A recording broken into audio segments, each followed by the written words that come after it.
বিসমিল্লাহির রহমানির রহিম।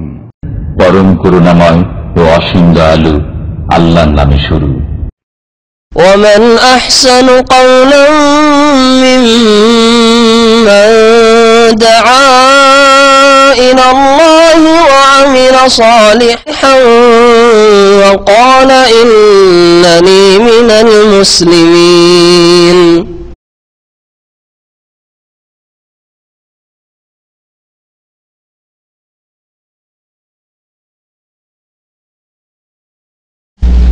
السلام عليكم ورحمة الله وبركاته. إن الحمد لله نحمده ونستعينه ونستغفره ونعوذ بالله من شرور أنفسنا ومن سيئات أعمالنا. من يهده الله فلا مضل له ومن يضلله فلا هادي له. وأشهد أن لا إله إلا الله وحده لا شريك له وأشهد أن محمدا عبده ورسوله صلى الله تعالى عليه وعلى آله وصحبه وسلم تسليما كثيرا. يا أيها الذين آمنوا اتقوا الله حق تقاته ولا تموتن إلا وأنتم مسلمون. يا أيها الناس اتقوا ربكم الذي خلقكم من نفس واحدة وخلق منها زوجها وبث منهما رجالا كثيرا ونساء واتقوا الله الذي تساءلون به والأرحام إن الله كان عليكم رقيبا. يا أيها الذين آمنوا اتقوا الله وقولوا قولا سديدا يصلح لكم أعمالكم ويغفر لكم ذنوبكم ومن يطع الله ورسوله فقد فاز فوزا عظيما. أما بعد فإن خير الحديث كتاب الله وخير الهدي هدي محمد صلى الله عليه وسلم وشر الأمور محدثاتها وكل محدثة بدعة وكل بدعة ضلالة وكل ضلالة في النار. أعوذ بالله من الشيطان الرجيم. والذين يؤذون المؤمنين والمؤمنات بغير ما اكتسبوا فقد احتملوا بهتانا وإثما مبينا. সম্মানিত ব্রাদারান ইসলাম এবং পর্দার আড়ালের মা এবং বোনেরা, আল্লাহ পাক রব্বুল আলমিনের যাবতীয় প্রশংসা যে আল্লাহ পাক রব্বুল আলমিন যা চান তাই করেন, তার ইচ্ছার বিরুদ্ধে কোনো কিছু হতে পারে না। সে আল্লাহ পাকের যাবতীয় প্রশংসা যে আল্লাহ পাক রব্বুল আলামিন ভালো কাজ কথাকে পছন্দ করেন, মানুষ অন্যের কল্যাণ করবে তা আল্লাহ পাক ভালোবাসেন, পছন্দ করেন এবং তার প্রতি উত্তম বদলা দিয়ে থাকেন। আর অন্যায়কে, জুলমকে, বাড়াবাড়িকে, সীমা লঙ্ঘনকে আল্লাহ পাক ঘৃণা করেন এবং তার উপর দুনিয়া এবং আখিরাতে কঠোর শাস্তি রেখেছেন।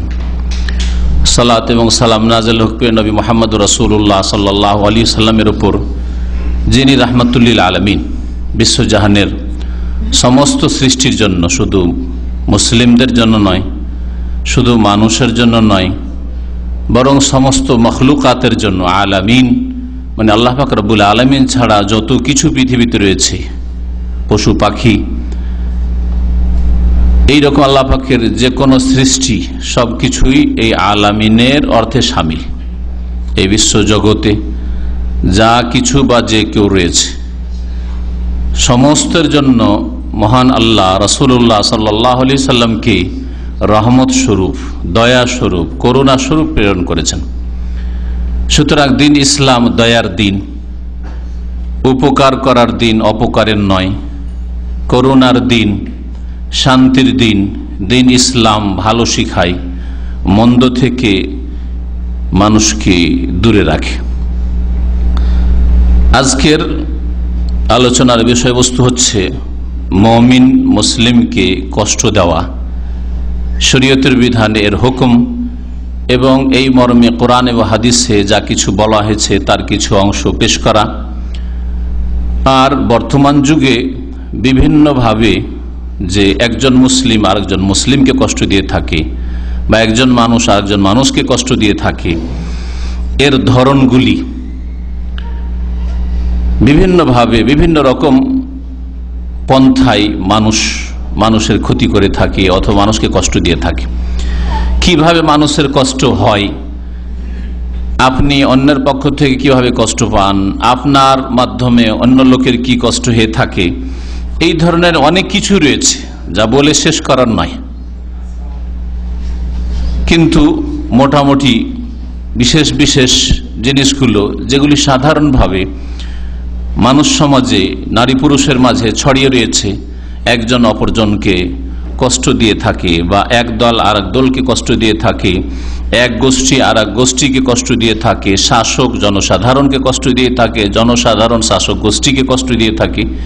এভাবে মানুষকে বিভিন্নভাবে কষ্ট দিয়ে থাকে। আল্লাহ পাক রব্বুল আলামিন সূরা আহজাবের আয়াত নম্বর 58 ইরশাদ করেছেন, ওয়াল্লাযীনা ইউযুনাল মুমিনিনা ওয়াল মুমিনাত, যেসব লোকেরা মুমিন পুরুষদের এবং মুমিন নারীদের কষ্ট দেবে। কষ্ট দেওয়ার শব্দ দিয়ে আল্লাহ পাক রব্বুল আলামিন কোরআনে কারীমে এখানে উল্লেখ করেছেন। তাহলে মুমিন পুরুষ বা নারীকে কষ্ট দেওয়া কি এই আয়াতে বর্ণনা করা হয়েছে। যারা কোন মুমিন পুরুষ অথবা নারীকে কষ্ট দেবে বেগাইরে মাকতাসাবু, বিনা কোনো দোষে, কোনো দোষ করেনি, বিনা দোষে, বিনা কোনো অন্যায় কষ্ট দেবে। কোন অন্যায় করেনি, যে দোষের কাজ করেছে, শাস্তি পাওয়ার যোগ্য, হ্যাঁ, ইসলামের দণ্ডবিধান তার জন্য অবধারিত হয়েছে, এমন অপরাধ করেছে যে ইসলামের দণ্ডবিধান তাদের উপর ফরজ হয়ে গেছে বাস্তবায়ন করা, এমন কিছু নয়। বেগাইরে মাকতাসাবু, এমন কোন অপরাধ করেনি যে অপরাধের উপর কষ্ট দেওয়া বৈধ হইতে পারে অথবা ফরজ হইতে পারে। যদি কোন মানুষ, কোন মুমিন নর অথবা নারীকে কষ্ট দেয় বিনা কোনো অপরাধে, আল্লাহ পাক বলছেন ফাকাদ ইহতামালু বুহতানা ওয়া ইসমাম মুবিনা, তাহলে ওইসব লোকেরা যারা কষ্ট দেবে তারা বহন করবে মিথ্যা অপবাদ, অপবাদের বোঝা। বুহতান মানে মিথ্যা অপবাদ, অপবাদের বোঝা, অপবাদের যে গুনার পাপের বোঝা রয়েছে, এই অপবাদের বোঝা বহন করবে। ওয়া ইসমাম মুবিনা, এবং স্পষ্ট পাপ গুনার বোঝা বহন করবে। স্পষ্ট গুনার বোঝা বহন করতে হবে, আর অপবাদের অপরাধ করলো এই বোঝা বহন করতে হবে, আল্লাহ পাক রব্বুল বলছেন। তাহলে আয়াত স্পষ্ট করে যে কোন মানুষকে যেই রকমেরই কষ্ট দেওয়া হোক না কেন, যেই ব্যক্তি কষ্ট দেবে সে স্পষ্ট গুনার বোঝা উঠাবে, ইহকালে উঠাবে এই গুনার বোঝা, আর পরকালেও এই পাপের বোঝা উঠাবে। পাপের বোঝা উঠাইতে হবে। যার ওপর যত বেশি পাপের বোঝা থাকবে তত বেশি আল্লাহ পাকের আযাব, শাস্তি, গজব, ক্রোধ তার উপর নেমে আসবে। আল্লাহ পাক রব্বুল আলামিন যদি ছাড় দেন সেটা হইতে পারে, কিন্তু ছেড়ে দেন না। দুনিয়ায় যদি কোন অন্যায়কারীকে, কষ্ট দানকারীকে, যে কষ্ট দেবে অন্য কাউকে, তাকে আল্লাহ পাক ছাড় দেন, কখনো ধরে নেবেন না যে আল্লাহ পাক ছেড়ে দিয়েছেন, কিছুই তো করলেন না, আল্লাহ পাক ধরলেন না, তো এদের তো সারা জীবনটা কেটে গেল এইরকম করে জুলম অত্যাচার করে, মানুষকে কষ্ট দিয়ে। ধোঁকা খাওয়ার নেই। মাতাউন কালিল, আল্লাহ বলছেন অল্প সময়ের আল্লাহ পাক ভোগের সুযোগ দিয়েছেন, আয়েশ আরামের সুযোগ দিয়েছেন। তারা গেল লায়াগররান, ধোকাই পড়িও না, প্রতারিত হইও না যে কই কিছু তো হইল না, এরকম বলিও না, কখনো এরকম ধারণা করিও না। সুম্মা মাওয়াহুম জাহান্নাম, যদি আল্লাহ পাক দুনিয়ায় ছাড় দেন, ছেড়ে দেন না, সুম্মা মাওয়াহুম জাহান্নাম, সূরা আলে ইমরানের শেষ দিকে আল্লাহ পাক ইরশাদ করেছেন, অতঃপর তাদের পরিণাম হচ্ছে, বাসস্থান হচ্ছে জাহান্নাম। যে আখিরাতের আযাব কল্পনার বাইরে, যেমন আখিরাতের নিয়ামত, জান্নাতের নিয়ামত কল্পনার বাইরে, ঠিক তেমনি জাহান্নামের আযাব, শাস্তি কল্পনার বাইরে। এটা নয় যে শুধু জান্নাতের নিয়ামত কল্পনা করে আপনি পৌঁছিতে পারবেন না, এমন কথা শুধু নয়। যেমন জান্নাত সম্পর্কে কল্পনা করে আপনি পৌঁছিতে পারবেন না যে আল্লাহ পাক কি রেখেছেন সৎকর্মশীল ভালো মানুষদের জন্য, ঠিক তেমনি জাহান্নামে আল্লাহ পাক কি যে আযাব রেখেছেন, শাস্তি রেখেছেন, কষ্ট রেখেছেন, তা আপনি মুখে বলা তো দূরের কথা, কাজে দেখা তো দূরের কথা, লেখা তো দূরের কথা, কল্পনা করে আপনি পৌঁছিতে পারবেন না। এত আল্লাহ পাক মহাশাস্তি রেখেছেন, যে আযাবকে আল্লাহ পাক কখন আযাবুন আজিম বলেছেন, মহাশাস্তি, কখনো আযাবুন আলিম যন্ত্রণাদায়ক শাস্তি, কখনো আল্লাহ পাক রব্বুল আলামিন বলছেন ইন্না বাতশা রাব্বিকা লাশাদীদ, তোমার রবের পকড়াও বড়ই কঠোর, বড়ই জোরদার। বিভিন্ন ভাষায় আল্লাহ পাক রব্বুল আলামিন এই আযাবের কথা বলেছেন। তো এই আয়াতটি বিশেষ করে একজন মানুষ আর একজন মানুষকে যদি কষ্ট দেয় সেই ব্যাপারে কোরআনে কারীমের সূরা আহজাবের আয়াত। এছাড়াও সূরা ফুরকানের আয়াত নম্বর 19 আল্লাহ পাক ইরশাদ করেছেন ওয়া ইয়াযলিম মিনকুম, তোমাদের মধ্যে কেউ যদি কারো উপর অত্যাচার করে, অত্যাচার মানে তো কষ্ট, তাই না? অত্যাচার করা মানে তো কষ্ট দেওয়া। কেউ যদি তোমাদের মধ্যে কারো ওপর অত্যাচার করে, জুলম করে, নুযিকু আযাবান কাবীরা, তাহলে তাকে আমি মহাশাস্তি, আযাবান কাবীর আল্লাহ বলছেন এখানে, বড়ই শাস্তি, বড়ই আযাব আমি তাকে চাখাবো, বড়ই আযাবের স্বাদ চাখাবো, মজা চাখাবো। আল্লাহ পাক রব্বুল আলামিন বলেছেন আযাবান কাবীর, মহাশাস্তি। ওয়ালা নুযিকান্নাহুম মিনাল আযাবিল আদনা দুনাল আযাবিল আকবার। আল্লাহ পাক কোরআনে কারীম সূরা সাজদা বলছেন আযাবে আদনা হচ্ছে দুনিয়ার শাস্তি, আর আযাবে আকবার হচ্ছে মওতের পরে শাস্তি, কবরের জীবনের শাস্তি, বিচার দিবসে শাস্তি, জাহান্নামে শাস্তি, এগুলো হচ্ছে আল আযাবুল আকবার, মহাশাস্তি। আযাবান কাবীর এখানে আল্লাহ পাক বলেছেন। কষ্ট দেওয়া মানুষকে এর কয়েকটি স্তর আমরা বলতে পারি। একটা কষ্ট দেওয়া হচ্ছে যে মানুষ আল্লাহর কোন সৃষ্টিকে কষ্ট দিল, পশু পাখিকে কষ্ট দিল, এটাও দ্বীনে ইসলামে হারাম, গুনহার কাজ, আল্লাহ পাকের গজবের কারণ, আল্লাহ পাক রব্বুল আলামিনের বিরুদ্ধাচরণ। এই মর্মে আমার একটা বিস্তারিত আলোচনা আছে, পশু পাখির অধিকার, পশু পাখির অধিকার, তাতে বিস্তারিত আলোচনা করা হয়েছে। তাতে মানুষের অধিকার, মানুষের জুলম অত্যাচার করে এই বিষয়টা আলোচনা করা হয়নি। গরু, ছাগল, উট, বকরি, পাখি, বিভিন্ন জীবজন্তু, প্রাণী, এসবের উপর যদি আপনার দ্বারা বাড়াবাড়ি হয়, জুলম অত্যাচার হয়, কষ্ট দেওয়া হয়, তারও জবাবদেহি করতে হবে। একটা এমন প্রাণী যেটার গোশত খাওয়া হালাল নাই, বিড়াল, তাই না? গোশত খাওয়া হালাল নাই, একটা বিড়ালকে কষ্ট দিয়ে, না খাওয়িয়ে, পানি না দিয়ে মেরে দেওয়ার কারণে এক মহিলা, সহিহ বুখারী শরীফের হাদিস, শুধু একটি কথাই বলছি, এছাড়া বেশ কিছু দলিল রয়েছে, সে মহিলা কি হয়েছে? ওই মহিলার জাহান্নামে যাবে। নবী কে দাখালাত ইমরাতুন নার ফি হিররাতিন, একটা বিড়ালকে মারার কারণে, কষ্ট দেওয়ার কারণে এক মহিলা জাহান্নামে যাবে। অপর রিওয়ায়েতে রয়েছে উযযিবাত ইমরাতুন, এক মহিলাকে আযাব দেওয়া হচ্ছে, শাস্তি দেওয়া হয়েছে, আল্লাহ পাকের আযাব হচ্ছে তাকে একটা বিড়াল মারার কারণে। তো প্রথম কষ্ট দেওয়া হচ্ছে আল্লাহ পাকে কোন সৃষ্টি, কোন প্রাণীকে কষ্ট দেওয়া। আল্লাহ পাক যেসব প্রাণীকে আপনার জন্য খাওয়া হালাল করেছেন, সেটাকেও জবাই, যে ইসলামিক পদ্ধতি আছে, জবাই করতে হবে, আরাম দিয়ে জবাই করার কথা বলে, তারপরে সেটা হালাল। আর এমনি জবাই করে ফেলে দিলেন, অথবা কষ্ট দিয়ে মারলেন, গুনহার কাজ।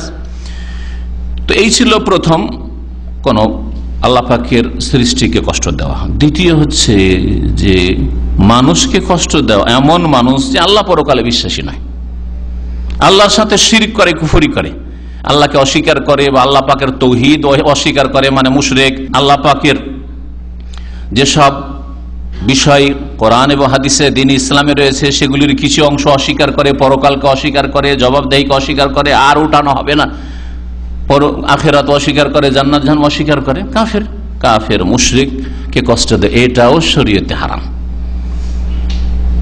কাফের মুশরিককেও কষ্ট দেওয়া শরীয়তে জায়েজ নেই। কোন পশু পাখিকে কষ্ট দেওয়া যদি ইসলামে জায়েজ না হয়, তাহলে কোন কাফেরকে, অমুসলিমকে, মুশরিককে, বৌদ্ধবাদীকে কষ্ট দেওয়া, নাস্তে কষ্ট দেওয়া, এটা ইসলামে জায়েজ নাই। ইসলামে বিশেষ পদ্ধতিতে ক্যান্সার রোগের চিকিৎসার জন্য জিহাদ ফি সাবিলিল্লাহ রয়েছে, সেটা তাদের জন্য কল্যাণকর। 10টা লোক হতাহত হলে হাজার হাজার লোকের ইহকাল পরকাল সুখী হবে, আল্লাহ পাকের গজব থেকে বাঁচবে। যেমন আপনার শরীরের যদি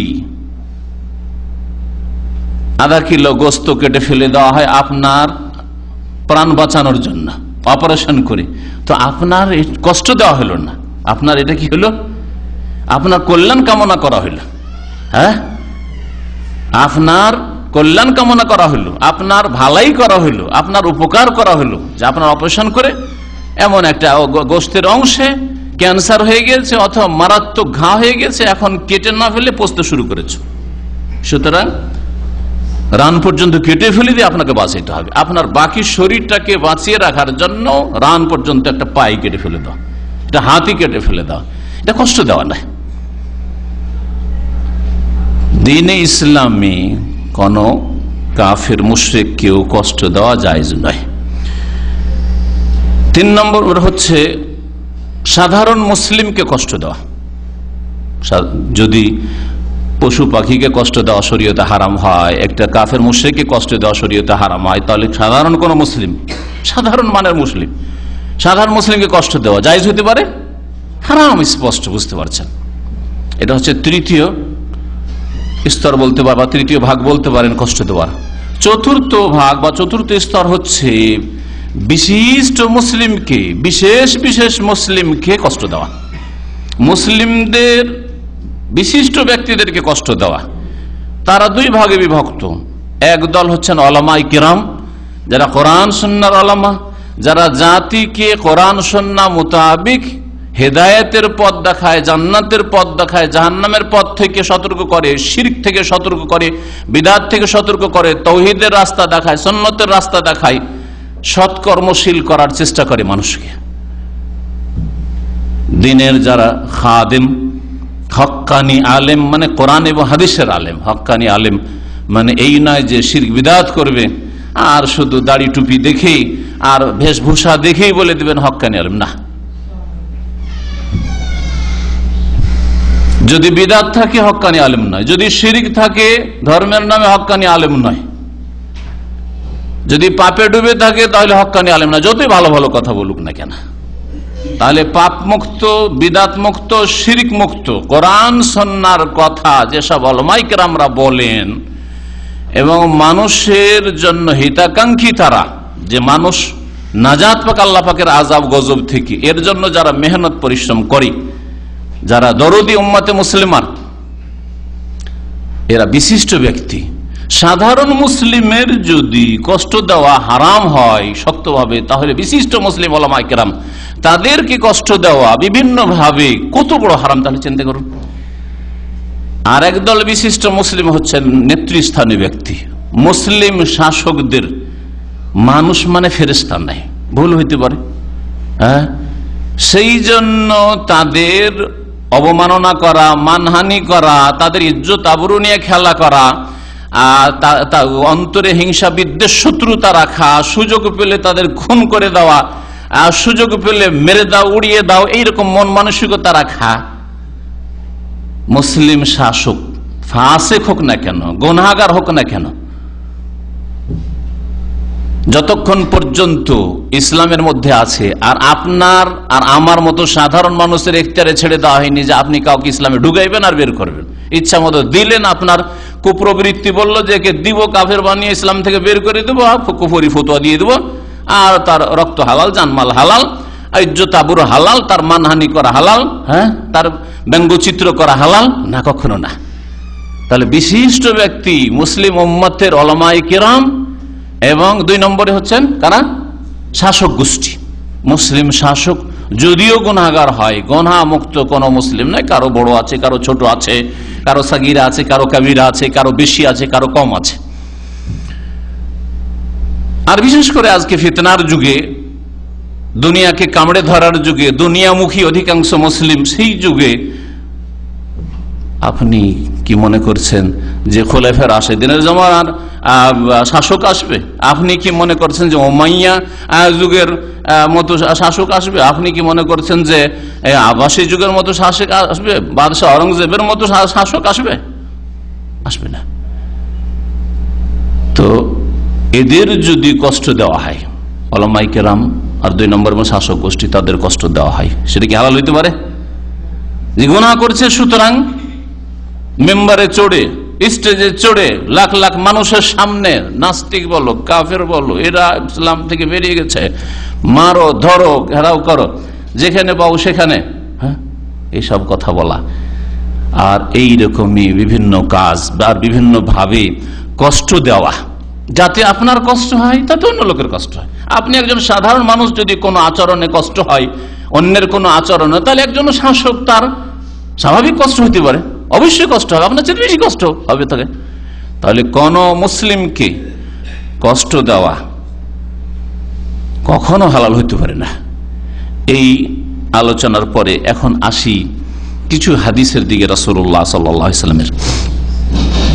তার সাথে সাথে আরো বলবো, কোরআনে কারীমে যেমন কষ্ট দেওয়া আর গুনাহের কথা বলা হয়েছে, কষ্ট দেওয়া হারাম কোন মানুষকে, কোন মুসলিমকে বিশেষভাবে, ঠিকই তেমনি যে কোনো মানুষের জন্য কল্যাণ কামনা করতে হবে, যে কোনো মানুষকে ভালো কথা বলতে হবে, যে কোনো মানুষের সাথে ভালো আচরণ করতে হবে। এই মর্মে সূরা বাকারা আয়াত নম্বর 83-তে আল্লাহ পাক ইরশাদ করেছেন যে বনি ইসরাইল, এটা হচ্ছে প্রাচীন দিন, এটা শুধু দ্বীন-ই ইসলাম কোরআনে কারীমের বিধান নয়, যত আসমানি কিতাব এসেছে, যত আম্বিয়া রসুল এসেছেন, সব আম্বিয়া রসুলগণের দ্বীনের মৌলিক আদর্শ। এতে সমস্ত নবীদের দাওয়াতে সে একসাথে মিলছে। সেটা হচ্ছে আল্লাহ পাক বলছেন, ওয়াইযা আখাযনা মিসাকা বনি ইসরাইল, বনি ইসরাইলদের সাথে আমি চুক্তি নিয়েছিলাম, প্রতিশ্রুতি নিয়েছিলাম যে লা তা'বুদুনা ইল্লাল্লাহ, একমাত্র আল্লাহর ইবাদত করবে। সমস্ত আসমানি দ্বীন বলছে এক আল্লাহর ইবাদত করতে হবে, একের জায়গায় দুই করা, হ্যাঁ, আল্লাহ ছাড়া কাউকে সিজদা করা, আল্লাহ ছাড়া কারোর কাছে দোয়া করা, আল্লাহ ছাড়া কাউকে ডাকা, আল্লাহ ছাড়া কেউ দিতে পারে, আল্লাহ ছাড়া কেউ নিতে পারে, আল্লাহ ছাড়া কেউ রোগ ভালো করতে পারে, এটা কোনো আসমানি ধর্মে নেই। ঈসা আলাইহিস সালাম নিয়ে আসা ধর্মেও ছিল না, মুসা আলাইহিস সালাম নিয়ে আসা ধর্মেও ছিল, ইব্রাহিম আলাইহিস সালাম নিয়ে আসা ধর্মেও ছিল না, নূহ আলাইহিস সালাম নিয়ে আসা ধর্মেও ছিল না, মুহাম্মদুর রাসূলুল্লাহ সাল্লাল্লাহু আলাইহি ওয়াসাল্লাম নিয়ে আসা দিনও নেই। শুধু কবর মাজার পূজা, এটা যেমন রাসূলুল্লাহ সাল্লাল্লাহু আলাইহি ওয়াসাল্লাম নিয়ে আসা দিনে নেই, তেমনি আগের কোন আসমানি দিনেও ছিল না। ওয়াবিল ওয়ালিদাইন ইহসানা, তার মাতা পিতার সাথে সদ্ব্যবহার করবে, সমস্ত দিন এই শিক্ষা দিয়েছে। কয়েকটি কথা বলার পরে আল্লাহ পাক বলছেন ওয়াকুলু লিন্নাসি হুসনা, এবং মানুষকে ভালো কথা বলবে। আল্লাহ মানুষকে, যে কোনো মানুষকে, মুসলিম হোক অমুসলিম হোক, সৎ হোক অসৎ হোক, কাফের হোক মুশরিক হোক আর মুমিন হোক, ওয়াকুলু লিন্নাসি হুসনা, মানুষকে ভালো কথা বলবে। তো বলার ক্ষেত্রে, কারণ মানুষেরকে কষ্ট দেওয়া হয় কথা দিয়ে, কথা বলেও কষ্ট দেওয়া হয় আর আচরণ দেখেও কষ্ট দেওয়া হয়, তাই না? যেমন কথার দ্বারা কষ্ট হয়, তেমন হাত পা দিয়ে চোখ দিয়েও কষ্ট দেওয়া হয়। আল্লাহ পাক ভালো কথা বলতে বলছেন যাতে মানুষের কষ্ট হয় না। ও আকিমুসসালাহ, নামাজ কায়েম করো। তো নামাজ পড়ার সাথে সাথে মানুষকে ভালো কথা বলতে হবে, এমন কোনো কথা বললে চলবে না যাতে কোনো মানুষের কষ্ট হয়। আপনি ব্যক্তি জীবন থেকে নিতে, এমন কোন কথা আপনি আপনার স্ত্রীকে বলবেন না যাতে আপনার স্ত্রীর কষ্ট হয়। আল্লাহ আমাদের ভুল ত্রুটি মাফ করেন। এমন কোন কথা কোন মা বোন নিজ স্বামীকে বলবেন না যাতে তার স্বামীর কষ্ট হয়। এমন কোন কথা ছেলে মেয়ে বাপ মাকে বলবে না যাতে বাপ মায়ের কষ্ট হয়। এমন কোন কথা বাপ মা ছেলে মেয়েকে বলবে না আঘাতমূলক, হ্যাঁ, কষ্টদায়ক, যাতে কষ্ট হয়। এমন কোন কথা ভাই বোনকে বলবে না, বোন ভাইকে বলবে না, এক ভাই আর এক ভাইকে বলবে না, এক প্রতিবেশী আর এক প্রতিবেশীকে বলবে না, এক মানুষ আর এক মানুষকে বলবে না যাতে কষ্ট হয়। ওয়াকুলু লিন্নাসি হুসনা। দ্বীন-ই ইসলামের যে বহু বৈশিষ্ট্য রয়েছে তার একটি বৈশিষ্ট্য হচ্ছে দ্বীন ইসলাম প্রত্যেক মানুষের সাথে ভালো কথা বলতে বলছে। প্রত্যেক মানুষের সাথে ভালো কথা বলো। আপনার পাশে ইহুদি আছে, খ্রিস্টান আছে, নাস্তিক আছে, যে কোনো ধর্মের আছে, আল্লাহর দ্বীনের শত্রু আল্লাহর শত্রু, জেনে হোক আর না জেনে হোক। কারণ যার মধ্যে তৌহিদ নেই, যে নবীর দাওয়াত কবুল করেনি, সে আল্লাহ পাকের শত্রু। কিন্তু তার সাথে আল্লাহ পাক বলছেন ওয়াকুলু লিন্নাসি হুসনা, মানুষের সাথে ভালো কথা বলো। সূরা হজের, এই ছিল সূরা বাকারা আয়াত নম্বর 83। সূরা হজের আয়াত নম্বর 77-এ আল্লাহ পাক ইরশাদ করেছেন ইয়া আইয়ুহাল্লাযীনা আমানু রুকাউ ওয়াসজুদু ওয়াবুদু রাব্বাকুম ওয়াফআলুল খায়রা। হে মুমিন লোকেরা, তোমরা রুকু করো, সিজদা করো, রবের ইবাদত করো, আর ওয়াফআলুল খায়রা, ভালো করো। আল্লাহ ভালো করতে বলেছেন, মন্দ করিও না। তোমার চোখ দিয়ে যেন কারো মন্দ না হয়, হাত দিয়ে মন্দ না হয়, পা দিয়ে মন্দ না হয়, চোখের ইশারায় মন্দ না হয়, মুখটাকে বাঁকা করে মন্দ না হয়, তোমার ইন্টারনেটে বসে দিলে একটা ব্যঙ্গচিত্র করে একটা লোকের, হ্যাঁ, আর তা দিয়ে তাকে কষ্ট দিলে সে জানতে পারলো অথবা দেখলো যে আমার এই চিত্রটা এইরকম করেছে, না, এই আচরণ না।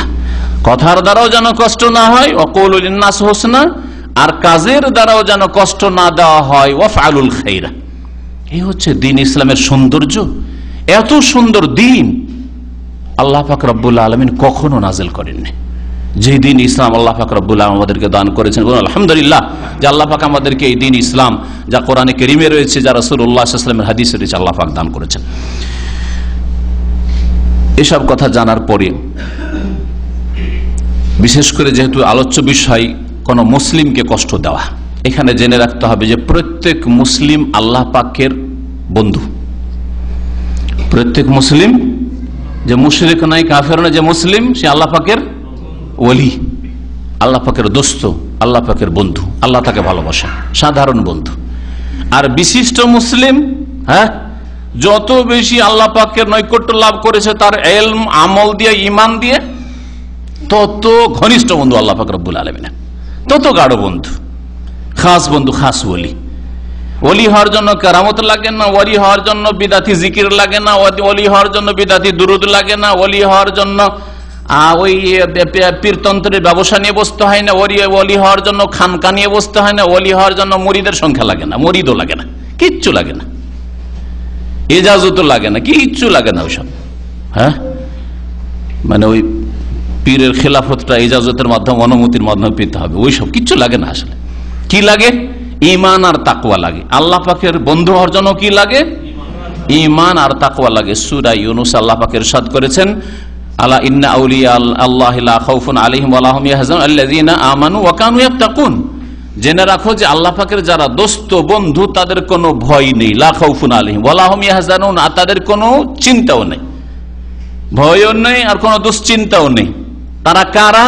তারপরেই বলছেন আল্লাহ, আল্লাযীনা আমানু, যারা মুমিন ঈমানদার, মুশরিক নয়, কাফের নয়, ওয়া কানু ইয়াত্তাকুন, আর আল্লাহকে ভয় করে, সংযত পাপ মুক্ত জীবন যাপন করে, জেনে শুনে বড় বড় পাপে, খুনে জড়িত, জেনাই জড়িত, আর সারা মদে ডুবে আছে, আর গীবত করছে, কবিরা গুনাহ করছে, এরকম না। যত তাকওয়া থাকবে তত বেশি আল্লাহ পাকের বন্ধু হবে। যারা বেঁচে থাকে, শিরিক থেকে বেঁচে থাকে, কুফরি থেকে বেঁচে থাকে, কবিরা গুনাহ থেকে বেঁচে থাকে, সাগীরা থেকেও বাঁচার চেষ্টা করে। যে যত বেশি গুনাহ থেকে বেঁচে থাকবে সে তত বড় মুত্তাকি, আর যে যত বেশি মুত্তাকি হবে ঈমানের সাথে সাথে সে তত ঘনিষ্ঠ বড় আল্লাহ পাকের ওলি বন্ধু হবে। এটা হচ্ছে ওলি সম্পর্কে সংক্ষেপে ইসলামিক আকীদা। যে আপনি আপনার যে সীমিত ক্ষেত্র আছে, আপনি গরিব মানুষ, মেহনতের কাজ করেন, তার মাঝে আল্লাহ পাকের ইবাদত বন্দেগী করেন, হালাল রুজি তলাশ করেন, আর নিজের দায়িত্ব পালন করেন আল্লাহর হকের ক্ষেত্রে, মানুষের হকের ক্ষেত্রে, বাপ মায়ের হকের ক্ষেত্রে, স্ত্রী ছেলে মেয়ের হকের ক্ষেত্রে। ওখানে থেকেই এই ময়দানে প্রতিযোগিতা, কম্পিটিশন করে আল্লাহ পাকের ওয়ালায়াত, বন্ধুত্ব হাসিলের জন্য আপনি দৌড় দিতে পারেন। আর যত বেশি এগিয়ে যেতে পারে তত বড় আল্লাহ পাকের ওলি হবেন। আল্লাহ পাকের ওলি তাহলে প্রত্যেক মুমিন, তাই না? সাধারণ ওলি। আর খাস ওলি বললাম উলামায়ে দ্বীন, কোরআন সুন্নাহর আলেম, এরা হচ্ছে আল্লাহ পাকের ওলি। যারা কোরআন সুন্নাহর কথা বলে, মুহাদ্দিসিন কিরাম বলেছেন, যারা কোরআন আর হাদিসের কথা বলে, তার না হয় তার কেউ ওলি হইতে পারে না। তো এদের সম্পর্কে একটি হাদিসে কুদসি শুনাই সহিহ বুখারীর, আবু হুরায়রা রাদিয়াল্লাহু তাআলা আনহু থেকে বর্ণিত, কালা রাসূলুল্লাহ সাল্লাল্লাহু আলাইহি ওয়াসাল্লাম বলেছেন, মান আদালি ওয়ালিয়ান, রাসূলুল্লাহ সাল্লাল্লাহু আলাইহি ওয়াসাল্লাম বলছেন যে কাল আল্লাহ তাআলা, আল্লাহ পাক বলছেন, ইন্নাল্লাহ কাল, আল্লাহ পাক বলছেন, মান আদালি ওয়ালিয়ান, যেই ব্যক্তি আমার কোন দোস্তের সাথে, বন্ধুর সাথে, ওয়ালির সাথে শত্রুতা রাখবে। যে কষ্ট দেয় সে না শত্রুতা রাখে? যদি কারোর সাথে শত্রুতা না থাকে তো কখনো কষ্ট দেবেন? কখনো কষ্ট দেবেন না। হালকা শত্রুতা আছে, হালকা কষ্ট দেন। বেশি শত্রুতা আছে, ঘোর শত্রু, যত পারবো কষ্ট দেব, তাই না? এটাই তো মানুষের মন মেজাজ। যে শয়তানি শক্তি মানুষের মধ্যে দেওয়া আছে, আর ভালো শক্তিও দেওয়া আছে। শয়তানি শক্তিকে দমন করতে হবে আর ভালো শক্তিকে বৃদ্ধি করতে হবে। এটা হচ্ছে আল্লাহ পাকের নির্দেশ। প্রত্যেক মানুষের মধ্যে শয়তানি শক্তি আছে, পাশবিক শক্তি রয়েছে, আর ফেরেশতাগত শক্তি, কুওয়াতে মালাকিয়াত রয়েছে। ফেরেশতাগত শক্তিকে শক্তিশালী করার জন্য যে রিজিক লাগে, যে জীবিকা উপজীবিকা লাগে, যে উপাদান লাগে, সেগুলি রূহকে, আত্মাকে, হৃদয়কে দিতে হবে। আল্লাহ পাকের ইবাদত বন্দেগীতে ঘনিষ্ঠভাবে মজবুতভাবে জড়িত থাকা, আর গুনাহ থেকে বেঁচে থাকা। আর শয়তানি শক্তি আপনার মাঝে মাঝে আপনাকে হালকা করে দিচ্ছে, উত্তেজিত করে দিচ্ছে, পাপে আপনাকে প্ররোচিত করে দিচ্ছে, সেগুলিকে দমন করার চেষ্টা করা। এই দমন করতে গিয়ে বিভিন্ন পদক্ষেপ, যৌন শক্তি দমন করতে গিয়ে রাসূলুল্লাহ সাল্লাল্লাহু আলাইহি ওয়াসাল্লাম বলছেন যে রোজা রাখো, তাই না? তাহলে কি জন্য? এই জন্য যে শয়তানি শক্তি তোমার বাড়তে যাচ্ছে, সুতরাং রোজা রাখো, বেশি বেশি রোজা রাখো, নফল রোজা রাখো। এইভাবে যে কোনো খারাপ গুণ যেগুলির দ্বারা পাপ হয়, সেগুলো হচ্ছে শয়তানি শক্তি। শয়তানি শক্তিকে দুর্বল করার চেষ্টা করতে হবে। আর যে ভালো শক্তি রয়েছে সেই শক্তিকে বাড়াবার চেষ্টা করতে হবে। আপনি আল্লাহ পাক রব্বুল ওয়ালি হবেন। যেই ব্যক্তি আমার ওয়ালির সাথে শত্রুতা রাখে, ফাকাত আযানতুহু বিল হারবি, তার বিরুদ্ধে আমি যুদ্ধের ঘোষণা করলাম। সুবহানাল্লাহ। তার বিরুদ্ধে কে যুদ্ধের ঘোষণা করছেন? স্বয়ং আল্লাহ রব্বুল আলামিন বলছেন, আমার ওলির সাথে তুমি শত্রুতা রাখো, আমার ওলিকে কষ্ট দাও তুমি তোমার কথার দ্বারা, কাজের দ্বারা, তোমার আচার আচরণ দিয়ে, সুতরাং তোমাদের বিরুদ্ধে বা তোমার বিরুদ্ধে আমি যুদ্ধের ঘোষণা করলাম। যুদ্ধের ঘোষণা আল্লাহ পাক করেছেন। তার আল্লাহ পাক যার বিরুদ্ধে যুদ্ধের ঘোষণা করেছেন তার দুর্দশার শেষ থাকবে দুনিয়া আখেরাতে। বলুন তো দেখি, সাময়িক উত্থানে কখনো ধোঁকা খাবেন না, সাময়িক দাপটে কখনো ধোঁকা খাবেন না। সাময়িক ভাবে দেখা যাচ্ছে যে কেউ তো এদেরকে পারলো না ঠেকাতে, এতে ধোঁকা খাবেন না। আল্লাহ পাক রব্বুল আলামিনের আযাব বড় শক্ত রয়েছে। এই হাদিসটি বড় লম্বা, কিন্তু আমাদের আলোচনার সাথে এতটাই সম্পর্ক, সেই জন্য এতটুকুই বললাম যে আল্লাহ পাকের ওলি প্রত্যেক মুমিন মুসলিম। সুতরাং মুসলিমের সাথে কেউ যদি খারাপ আচরণ করে, মুসলিমকে কেউ যদি কষ্ট দেয় যে কোন ভাবে, তাহলে আল্লাহ পাক ওই কষ্টদাতার বিরুদ্ধে যুদ্ধের ঘোষণা করেছেন। আল্লাহ পাকের যুদ্ধ বিভিন্ন রকমের, দুনিয়ায় বড় বড় বালা মুসিবত, রোগ আর মানসিক অশান্তি, পারিবারিক অশান্তি, সামাজিক আযাব অশান্তি, অর্থনীতিতে ধস নেমে আসা, আর তারপরে জালেম শাসকের জুলমের অনেক সময় শিকার হওয়া, অথবা বড় বড় দাপটওয়ালা শাসকের নিশ্চিহ্ন হয়ে যাওয়া, কুকুর শৃগালের মতো তাদের মত হওয়া, ইত্যাদি ইত্যাদি। ফিরআউন কিভাবে ধ্বংস হলো চিন্তা করুন দেখি, তাই না? আজকালকার যুগের ওইরকম বড় বড় ফিরআউন আপনার যদি আপনি একটু নজর দিয়ে দেখেন যে তাদের দশা কি হইল, যারা কত দাপটওয়ালা ছিল কিন্তু আল্লাহ পাকের আযাবে গজবে তাদের অবস্থা কি হয়েছে। তো যেই ব্যক্তি কোন মুমিনকে কষ্ট দেয়, একজন মুমিনকে, আল্লাহর এক ওলিকে, বন্ধুকে কষ্ট দিল, তাহলে বহু মুমিন মুসলিমকে যদি কেউ কষ্ট দেয়, তাহলে আল্লাহ পাকের কত বড় যুদ্ধের ঘোষণা রয়েছে তাদের বিরুদ্ধে। এই হাদিস সম্পর্কে ভাষ্যকারগণ বলছেন যে হাযাল হাদিসুল আজিম, এই মহান হাদিস, ইয়াদুল্লু আলা তাহরিম ইজাইল মুমিনিন, প্রত্যেক মুমিনকে কষ্ট দেওয়া যে হারাম, মুমিনের সাথে শত্রুতা, হিংসা, বিদ্বেষ রাখা, ঘৃণা রাখা হারাম, স্পষ্ট প্রমাণ করে। কেন? লিআন্নাল মুমিনিনা হুম আউলিয়াউল্লাহ, কারণ মুমিনরাই হচ্ছে আল্লাহ পাকের ওলি, মুমিনরাই হচ্ছে আল্লাহ পাকের ওলি। যেমন আল্লাহ পাক রব্বুল আলামিন বলেছেন সূরা ইউনূসে, বললাম যে যারা মুমিন এবং মুত্তাকি তারা হচ্ছে আল্লাহ পাকের ওলি। ফাকুল্লু মুমিন ওয়ালিয়্যুম মিন আওলিয়াইল, প্রত্যেক মুমিন মুসলিম আল্লাহ পাকের দোস্ত। সেই জন্য যখন আল্লাহ পাকের দোস্ত, আপনারও দোস্ত হবে, আপনার দুশমন হবে।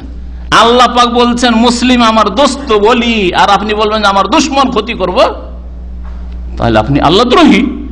তাহলে আল্লাহ পাকের উল্টো দিকে আপনি চলতে চান। আল্লাহ বলছেন আমার বন্ধু, আপনি বলছেন আমি ক্ষতি করব, মারাত্মক বিষয়। তাহলে সেই জন্য যে কোনো মুসলিম, একেবারে নিচু শ্রেণীর মুসলিম থেকে শুরু করে ওপর শ্রেণীতে, আলেম ওলামাদের দিকে চলে যান অথবা শাসক গোষ্ঠীর দিকে চলে যান, যে কোন স্তরের মুসলিমকে কষ্ট দেওয়া, এমন নয় যে একে সহজে কষ্ট দিতে পারবো, আর কষ্ট দিলে আমার কিছুই করতে পারবো না, সুতরাং যা ইচ্ছা তাই করে নিলাম না, আর একে কষ্ট দিলে আমার একটা ঝুঁকি আছে। আজকাল দুনিয়াতে তো এরকম অধিকাংশ লোক, তাই না? যদি দেখে যান একে যদি আমি কষ্ট দিই, বা এর ক্ষয়ক্ষতি করি, তাহলে এর 10 টাকার ক্ষতি করে আমার 1000 টাকার ক্ষতি হয়ে যাওয়ার আশঙ্কা আছে, সুতরাং না, ওইদিকে যাবো না। আজ এটা এই গরিব বেচারা কিছু করতে পারে, এর ধন আছে না জন আছে, এর আত্মীয় স্বজন আছে কেউ নাই, সুতরাং এর যা ইচ্ছা তাই করে নেয়। হ্যাঁ, এ শহরের লোক নাই, শহরে এক ঘরে, সুতরাং যা ইচ্ছা তাই করে নেয়। আমরা পুরাতন লোক, এখানকার স্থানীয় লোক, এইরকম যদি করে তো আল্লাহ পাকের যুদ্ধের ঘোষণা এদের বিরুদ্ধে রয়েছে। এখন যে বিষয়টি পেশ করবে সেটা হচ্ছে যে বিভিন্ন ভাবে মানুষ মানুষকে কষ্ট দিয়ে থাকে, সে টের পাক আর নাই পাক। অধিকাংশ মানুষ টের পায়, কারণ মানুষকে কষ্ট হচ্ছে এটা কিন্তু ইবাদতের মতো নয় যে নামাজ কয় রাকাত হবে, হ্যাঁ 4 না 3, এরকম নয়। কমন সেন্সে, সাধারণ জ্ঞানে মানুষ বুঝতে পারে যে এই লোকটার সাথে এই যে আচরণটা করলাম ওতে ওর কষ্ট হইল। এটা সাধারণ জ্ঞানে একটা অমুসলিমও বুঝতে পারবে। যার বুদ্ধি জ্ঞান আছে, কাফের যে একটা আয়াতও জানে না, একটা হাদিসও জানে না, ইসলামের ধারে কাছেও আসেনি, সেও বুঝতে পারবে যে এই আচরণটা ঠিক হলো না, এই কথাটা বলা ঠিক হলো না, এইরকম ব্যঙ্গচিত্র করাটা ঠিক হলো না, এইরকম কাজ করাটা বা এইরকম কথা বলাটা মানহানি হলো, এইটা করা তাকে অপদস্থ করা হলো, বা এই করে তার ক্ষয়ক্ষতি করা হলো, ইত্যাদি ইত্যাদি। এইগুলো জিনিস সাধারণ জ্ঞানে মানুষ বুঝতে পারে। তারপরেও আরো স্পষ্ট করে বোঝানোর জন্য নবী করিম সাল্লাল্লাহু আলাইহি ওয়াসাল্লামের হাদিস, যেই বক্তব্য, যে ঐতিহাসিক খুতবা রাসূলুল্লাহ সাল্লাল্লাহু আলাইহি ওয়াসাল্লাম আরাফার মাঠেও রেখেছিলেন আর মেনার মাঠেও রেখেছিলেন বিদায় হজ। আর মেনার মাঠে আর আরাফার মাঠে খুতবাতে এই বিষয়টি রিপিট করেছেন রাসূলুল্লাহ সাল্লাল্লাহু আলাইহি ওয়াসাল্লাম। সেটা শোনাই। আবু বকর রাদিয়াল্লাহু তাআলা আনহু বর্ণনা করছেন যে আন্না রাসূলুল্লাহ সাল্লাল্লাহু আলাইহি ওয়াসাল্লাম ক্বালা ফি খুতবাতি ইয়াওমান নাহরি বিমিনা ফি হজ্জাতিল ওয়াদা। রাসূলুল্লাহ সাল্লাল্লাহু আলাইহি ওয়াসাল্লাম কুরবানির দিন মেনার মাঠে বিদায় হজে এই কথাটি বলেছিলেন তার খুতবায়, বক্তব্যে। বক্তব্য বড় ছিল, তার একটা অংশ। আর যে হাদিসটা আরাফার খুতবা সম্পর্কে আছে তাতে এই অংশটুকু রয়েছে। আবু বকর বলছেন যে মেনাতে বলা হয়েছে, আর অন্যান্য হাদিসে আছে যে আরাফাতেও এই বিষয়টি রাসূলুল্লাহ সাল্লাল্লাহু আলাইহি ওয়াসাল্লাম উল্লেখ করেছেন। সহিহ বুখারী মুসলিমে এই হাদিসটি রয়েছে। কি বলেছিলেন? ইন্না দিমাআকুম ওয়া আমওয়ালাকুম ওয়া আরাদাকুম হারামুন আলাইকুম কাহুরমাতি ইয়াউমিকুম হাযা ফি বালাদিকুম হাযা ফি শাহরিকুম হাযা। আলা, শুনে রাখো, শোনো তোমরা, ইন্না দিমাআকুম, তোমাদের রক্ত। রক্ত মানে কি? জান। জান খুন করে দিলে জান শেষ করে দেওয়া হয়, প্রাণ নাশ করা হয়। তোমাদের প্রাণ, ইন্না দিমাগ, তোমাদের রক্ত, তোমাদের প্রাণ, তোমাদের জীবন। ইন্না দিমাগ ওয়া আমওয়ালাকুম, তোমাদের ধন সম্পদ। ইন্না দিমাগ ওয়া আমওয়ালাকুম ওয়া আরাদাকুম, তোমাদের মান ইজ্জত, ইজ্জত আবরু। দেমা দামনের বহুবচন, হ্যাঁ, আমওয়াল মালের বহুবচন, আর আরাজ ইরজের বহুবচন, ইরজ ইজ্জত আবরু, মান সম্মান। তাহলে রাসূলুল্লাহ সাল্লাল্লাহু আলাইহি ওয়াসাল্লাম 3টি কথা বলেছেন, তোমাদের প্রাণ, জান, তোমাদের মাল, ধন সম্পদ, আর তোমাদের মান ইজ্জত। হ্যাঁ, জান, মাল আর মান, ইজ্জত, এই 3টি জিনিস হারামুন আলাইকুম, তোমাদের পরস্পরের উপর হারাম। একজনের জান, মাল, মান, ইজ্জত অপরের উপর হারাম। হারামুন আলাইকুম, তোমাদের উপর হারাম। কাহুরমাতি ইয়াউমিকুম হাযা, এটা ছোটখাটো হারাম নয়। যেমন এই দিনের হরমত, মান, ইজ্জত, সম্মান, শ্রদ্ধা রয়েছে। জিলহজ মাস, আর জিলহজ মাসের আবার 10 তারিখ সবচেয়ে উত্তম দিন। নবী করিম সাল্লাল্লাহু আলাইহি ওয়াসাল্লাম হাদিসে রয়েছে, ইন্না আফজালাল আইয়াম ইনদাল্লাহি ইয়াউমুন নাহার, সবচেয়ে শ্রেষ্ঠ দিন আল্লাহর নিকটে কিন্তু কুরবানির দিন। আরাফার দিনের ফজিলত অন্য দিক থেকে রয়েছে, কিন্তু কুরবানির দিনের ফজিলত অন্য দিক থেকে রয়েছে। কুরবানির দিনে আল্লাহ পাকের নৈকট্য লাভের সন্তুষ্টির জন্য যত পশু কুরবানি করা হয় তা অন্য কোনো দিন হয় না, তাই না? এই জন্য এই দিনটিকে নবী করিম সাল্লাল্লাহু আলাইহি ওয়াসাল্লাম সবচেয়ে উত্তম দিন বলেছেন। হারামুন আলাইকা হুরমাতে ইয়াউমিকুম, তোমাদের এই দিনের মতো, ফি শাহরিকুম, তোমাদের এই মাসের মতো, জিলহজ মাস। জিলহজ মাস সম্মানিত মাস, 4টি যে হারাম সম্মানিত মাস তার একটি হারাম মাস হচ্ছে জিলহজ মাস। আর ফি বালাদিকুম হাযা, তোমাদের এই শহরে, কোন শহর ছিল সেটা? মক্কাতুল মুকাররমা, মক্কার এই অংশ হচ্ছে মেনা। তোমাদের এই শহরে, তাহলে মক্কার যে হুরমাত, মক্কার যে মান ইজ্জত, মক্কার যে সম্মান, কাবা ঘরের যে মান ইজ্জত, ওই রকমই তোমাদের জান, মাল, মান, ইজ্জত ওই রকমই হারাম অপরের ওপর, কারোর জন্য হালাল নাই। যার কারো জানকে হালাল করে দিবে, মা রেখে কিচ্ছু হবে না, হালাল করে নেবেন আপনি, উড়িয়ে দে, কখনো না। কারো ধন সম্পদ লুটপাট করে নে, আগুন লাগিয়ে দে, ভাঙচুর করে দে, পুড়িয়ে দে, নষ্ট করে দে, সুবহানাল্লাহ। মান ইজ্জত ফ্যামিলি নিয়ে এক জায়গা থেকে আরেক জায়গায় যাচ্ছে, না যেতে দেওয়া হবে না, মাঝ রাস্তায় নামিয়ে দিলেন, যাবে কোথায়? এদিকে বাড়ি থেকে চলে এসছে 100 কিলোমিটার, ওই দিকে যাবে গন্তব্যস্থান, আত্মীয় স্বজনের বাড়ি, ওটা 100 কিলোমিটার বাকি, মাঝ পথে নামিয়ে দেখেন দিল বাস জ্বালিয়ে। হ্যাঁ, সুবহানাল্লাহ। মান ইজ্জত হানি করা নাই। এগুলি এক ধরনের বললাম, বহু ধরনের এইরকম কষ্ট দেওয়া রয়েছে। এই 3টি কথা নবী করিম সাল্লাল্লাহু আলাইহি ওয়াসাল্লাম বলেছেন, এখান থেকে অনেক ধরনের কষ্ট দেওয়া আপনি বের করতে পারবেন। জানের ক্ষেত্রে, মানুষের প্রাণের ক্ষেত্রে, রক্তের ক্ষেত্রে কত ধরনের মানুষ কষ্ট দিয়ে থাকে মানুষকে। ধন সম্পদের ক্ষেত্রে কত রকম ভাবে মানুষকে কষ্ট দিয়ে থাকে একজন মানুষ। মান ইজ্জতের ক্ষেত্রে কত ভাবে মানুষকে কষ্ট দিয়ে থাকে। এখন শাখা প্রশাখা আপনি বের করেন। আপনার শুধু ব্রেনটাকে আপনার খুলে দিতে বলছি, যে আপনি একটু ওপেন করেন আর আপনার চিন্তার জগতে, চিন্তার দিগন্তে আপনি দৌড় দেন, যে মানুষকে জানের ক্ষেত্রে, প্রাণের ক্ষেত্রে, রক্তের ক্ষেত্রে কি কি ভাবে আজকাল কষ্ট দিচ্ছে। চিন্তা করুন, সবগুলি হারাম। ধন সম্পদের ক্ষেত্রে কি কি ধরনের কষ্ট একজন মানুষ আরেকজন মানুষকে দিচ্ছে, আপনি এই চিন্তার জগতে চিন্তা করেন। ইজ্জত আবরু নষ্ট করার ক্ষেত্রে, মানহানি করার ক্ষেত্রে, অপদস্থ করার ক্ষেত্রে, অপমান করার ক্ষেত্রে, হ্যাঁ, ছোট করে দেওয়ার ক্ষেত্রে কত রকম ভাবে একজন মানুষ আরেকজন মানুষকে কষ্ট দিয়ে থাকে। চিন্তা করুন। নবী করিম সাল্লাল্লাহু আলাইহি ওয়াসাল্লাম তাহলে বহু রকমের কষ্টগুলি যে একজন মানুষ আরেকজন মানুষকে দিয়ে থাকে, সেগুলিকে এই 3টি সমুদ্রে যেন ঢুকিয়ে দিয়েছে। জানের ক্ষেত্রে কষ্ট দেওয়া, মাল ধন সম্পদের ক্ষেত্রে কষ্ট দেওয়া, ইজ্জত আবরুর ক্ষেত্রে কষ্ট দেওয়া। ওইভাবে হারাম, যেমন মক্কাতুল মুকাররমা হারাম, জিলহজ মাস হারাম মাস, কুরবানির দিন যেমন খুব সম্মানের দিন। নবী করিম সাল্লাল্লাহু আলাইহি সাল্লাম তারপরে আল্লাহ ফালিয়াবাল্লিগু শাহিদুল গায়ব, যারা আজকে হাজির আছে, উপস্থিত আছে মিনার মাঠে, আরাফার মাঠে, যারা এখানে উপস্থিত নেই, কিয়ামত পর্যন্ত আসবে বা এবার হজে আসতে পারেনি, তাদের কাছে আমার এই কথাগুলি, এই দাওয়াত পৌঁছে দেবে, এই দিন ইসলামের বিধান পৌঁছে দেবে, যে একজন মানুষের আরেকজন মানুষকে কষ্ট দেওয়া জানের ক্ষেত্রে, মালধনের ক্ষেত্রে, মান ইজ্জতের ক্ষেত্রে হারাম জানিয়ে দেবে মানুষকে। বুখারী মুসলিমের হাদিস। এখন আমরা দেখব যে বিভিন্ন ভাবে মানুষকে যে কষ্ট দিয়ে থাকে। নবী করিম সাল্লাল্লাহু আলাইহি ওয়াসাল্লামের আরেকটি হাদিস সহিহ মুসলিমের পড়ি, তাতে নবী সাল্লাল্লাহু আলাইহি ওয়াসাল্লাম কুল্লুল মুসলিম আলাল মুসলিম, এক মুসলিম আর এক মুসলিমের ক্ষেত্রে হারামুন দামুহু ওয়া মালুহু ইরজুহু, তার রক্ত হারাম, তার ধন সম্পদ হারাম, মান ইজ্জত হারাম। ওই একই কথাই বলেছেন।